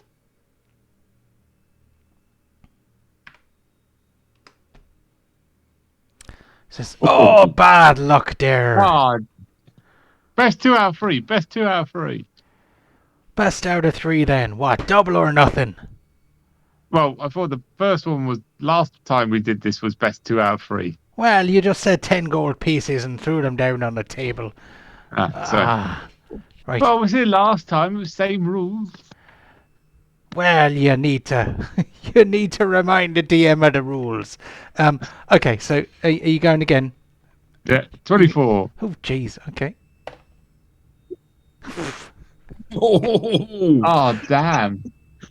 Says, Damn, right, okay, right. That was best of 3. I'll be taking your money now, Borin. No, 3 out of 5. No. 3 out of 5. Right. Have you got more money? We can go again if you want. Nah. I'll save my dignity. Okay, I'll take 10 gold pieces off. Shake the man by the hand, Borin, and Says, it'll 10 fun. gold pieces.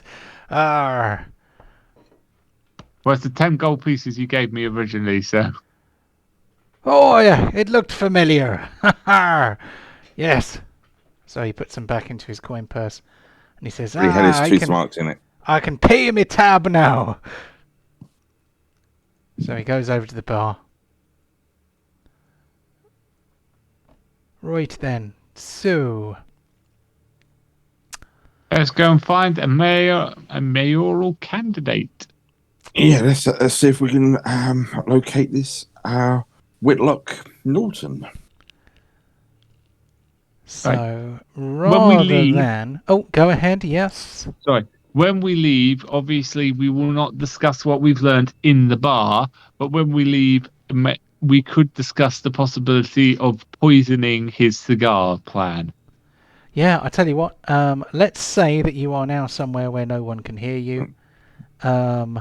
You can discuss what your plans are, and I can take some notes so that I know what to plan for next week. Then we can That'd do be a some waste. awards, because I don't really That'd want be to a throw waste. in Yeah. another social encounter this No close worries. to the end, at least. So, my suggested plan is Carrot breaks in at night time, finds the cigars. There should be some there somewhere. Or like we could put one maybe hidden it away if he can't find the entire box. Then put some poison in it, so when he inhales it, when it goes on smoke, it's quick, clean. He's dead. Seems such a waste of a good cigar, really. But Hey, you didn't want to go around killing everyone, so this is my whole suggestion. well, This is still killing the guy. Yeah, but we don't have to kill all of his bodyguards as well. Okay, keep going. That's it. That's the plan. Carrot breaks in at night, inserts the poison cigarette. Char, I don't know, do some like fancy magic work to make sure that none of the we want the one that we want him to smoke and poison him to light on fire, and the other ones don't. That kind of thing. And then we just sit back and watch. He dies, new guy comes in. the other potential option, so it seems a more natural transition is we could, if we have a word with this Whitlock, we might be able to get him to rally his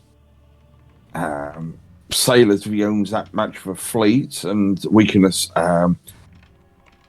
accompany them for added protection, and they could possibly force the Mayor Spalding out of office that way. So then the transition seems more internal politics rather than us than someone dying and then forcing a replacement in there. Yeah, well, my experience is corrupt leaders don't tend to go with diplomacy, and he will try and make a fight out of it. In which case, we've got to kill a lot more people. Well, this if the fishermen turn up and ourselves as well, as I said, we can protect them. But at least then it looks like it's the town itself that is evicting Spalding. Shall we just go kill this guy? Just storm the place and kill him. Okay. How about when did he take a smoke again? At 10 o'clock in the morning.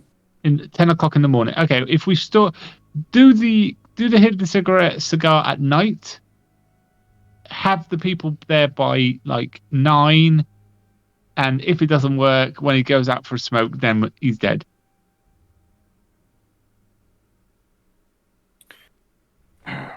Well, I mean, if my concern is, what do you want me to say to Whitlock? Going, oh, hey, if you turn up at the office about 10:30 tomorrow morning, you're going to find the mayor dead, and you can walk in and take his no, that's why I said his place.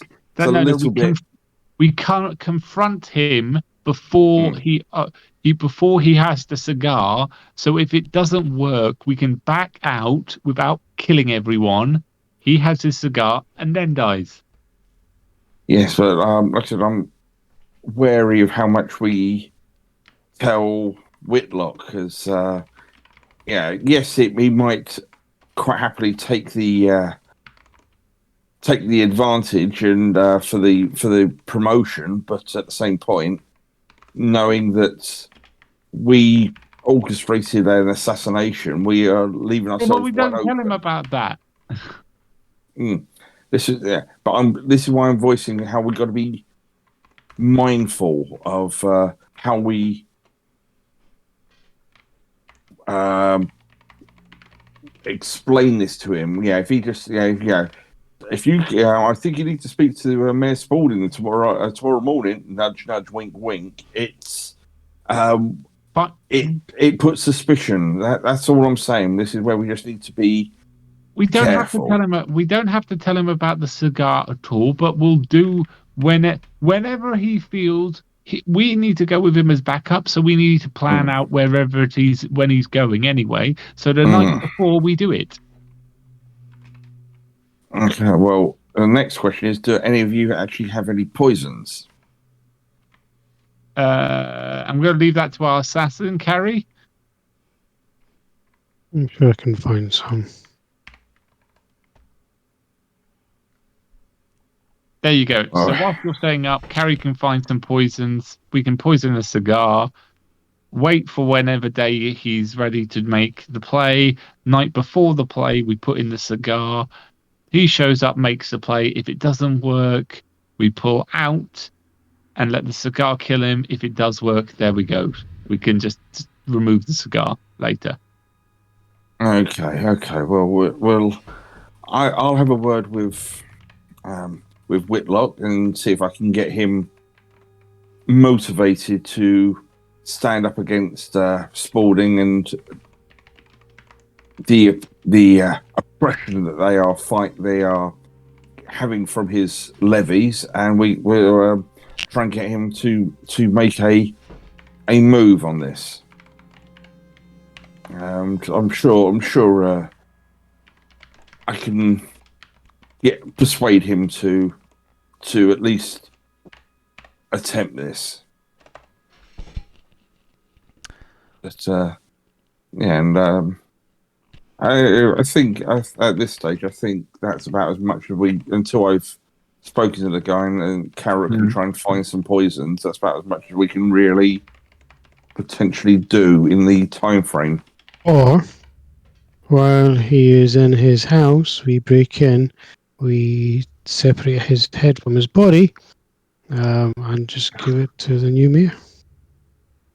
Yeah, That he didn't even like me surreptitiously poisoning the guy. I don't think he's going to go for false breaking and entering. that just leaves questions. If we can try and get it so other people are doing all of the work, we just put the ideas in the head and let them go, then we are clean of any implication. If the cleaner or someone wakes up, goes in the room one morning and sees the mayor's head in one part of the bed and the body in another part of the bed, there will be questions to be asked, and we are fairly new to the town. Pontos, your theories or suggestions? Is he there? Wake up, Ryan! He might be on Ryan. mute. Are you there? He may have fallen asleep. He is. Okay, we'll circle. Well, we were circling ideas. He may be busy, but yeah, he's a we'll very tired boy at the moment. Bless him. So it looks like we're just meeting the guys, finding what we can plan, and then we will accordingly make adjustments to plan with. I like to, if we can, just where we're new in town, if it goes all very Route 1, then we could be obviously prime suspects, and we've got to deal with all of that, and that could end up going through half the guards and everything, and it's just messy and uncouth. If we can motivate them to do it themselves, then we can just sit back and watch the entertainment. Yes. This is boring to chat. Oh, you're so boring. No, you're boring. I'm Char. How much have you had to drink? Okay, next time we just go in axe swinging. Okay, this just takes so long. So in the next session, coming up soon, I am going to chuck in a bit of a backstory type sideline episode, and none of you will be playing your current characters. Originally, my idea was to give you some pre-gens, but what I might do is give you some criteria with which to create your characters, and then kind of give you a little bit of a briefing. But we're going to kind of act through some backstory elements. Excellent, cool. To help, and we're going to try and fill out some backstories a little bit. This is the idea was to do this kind of as a Halloween thing, and then it kind of didn't happen at Halloween. But I'm not sure entirely how long it will take me to actually prep it. Hopefully, it won't take too long, and we can do that next session. But I will definitely speak to you via Discord about details. Yeah, just let us know and what level and what any criteria, and I'm sure we can create characters fairly quickly. Yeah, that'd be good. Same. So yeah, that is definitely coming up. If not next Thursday, then probably the one after. Just depends how long it takes me to prep it. What I might do is actually create a separate game in Roll20, and then I can make use it that. easier for the character creator. Yeah. So let's do some awards just to round things off for this session. You're taking notes of all of this, Michael? What I'm going to be doing is when we get towards the end, I'll rewatch it. Rewatch all the fast ones. Cool. So it takes away from it when I'm looking down and writing for numbers. But yeah. So first award, first kill. Well, only 2 things have been killed in this session, so actually some of these awards are going to be skipped over pretty quick. So the first kill obviously goes to Borin, who is doing a little victory dance. Very well. We move rapidly on to kill of the week. I mean, that could have been either, but let's see. Pontos did finish off the second crocodile with a crit. So also, I kind of like the idea. I do like the idea of like as the croc's dragging True Bacon into the water, he's just running to the water, jumped on his pig, and like one hack just severed the croc's head, sort of thing. Yeah. Okay, let's give the kill of the week to Pontos in that case. Next we have Yoink. Not really. Not really. No, not really. If anything, it'd be Pontos, but I'm not sure really. It not really didn't really get kill steely vibes today. Not really. Kill from the grave. Kill from the grave. Not this one. No. Did I hear Ryan just then? Does that count? Yeah. Oh, thank goodness you're there. You didn't respond when I suggested you might be asleep. So I'm sorry. I was on mute. I didn't realise I was on mute. Okay. So did you have any ideas? Any ideas?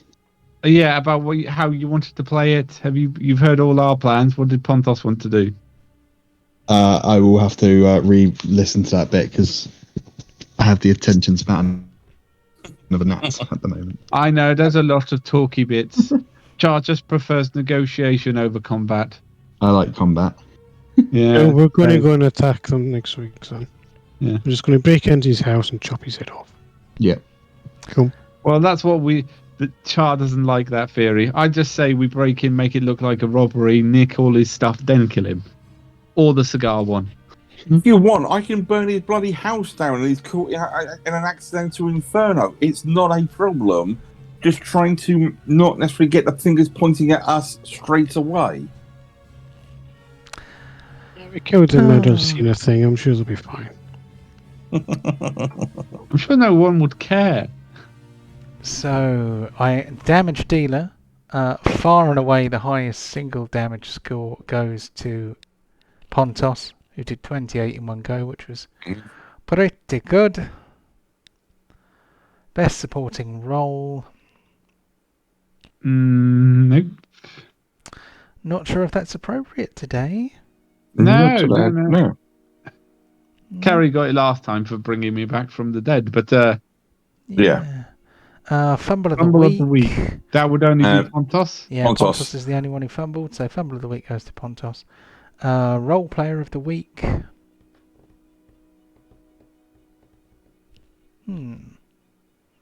Who has been a role playing? Well, I think that is probably going to go to Kevin, because I think he did the most engaging with NPCs and stuff today. So I don't think there's much argument to be made otherwise. That's why he talks all the time. Goes for diplomacy. He wants that award. Yeah, I'm gaming the system by just upping my speak skills. Yeah, he's role playing during the role playing game that we're playing. How dare you? How dare you? Whose side are you on? No friendly fire damage today. No. Pincushion. I think that's probably Chew Bacon. I don't know if he counts. Yeah. Yeah. If it's not Chew Bacon, it was Carrot. Got like 7. Yep, Carrot did get spanked a bit by the tail. Somebody else got bitten though, I think. Oh yeah, that was Chew Bacon. So yeah, Carrot took 7. Would have been 14. That's about the only other damage. Yep, and then we're all the way back around to first kill. So, we're actually slightly ahead of time. I didn't realise. That worked quite nice. Well, it was pretty much on time actually. Yeah. It used to take us longer to get through 4 that. minutes. But the streamlined list and a session without much combat means that there's not a lot to talk through. But And then those 4 magic items, just the cards at some point, so we can drag them under the characters. Yeah, I've got notes for them. I will create some cards for those. I'm going to add that to my to-do list. Here's my to-do list. Dun dun dun. Make item cards for new magic items. Cha-ching. There we go. Only one spelling mistake. Very good. So I suggest we call it there, even though it's 2 or 3 minutes early, because there's not much else we can fit in. Coming soon, a side quest mini campaign which will help to fill out the backstory of one of the characters, and I plan to throw in a few. Ooh. Yeah, that'll be quite cool. Have a lovely week, everybody. His leg. No worries. Well, maybe, yeah. That's another potential good one. But the next one, well, you will find out when the time comes. So, have a lovely week, everybody. See you next week. Same bat time, same bat channel. Catch you later. Oh, bye.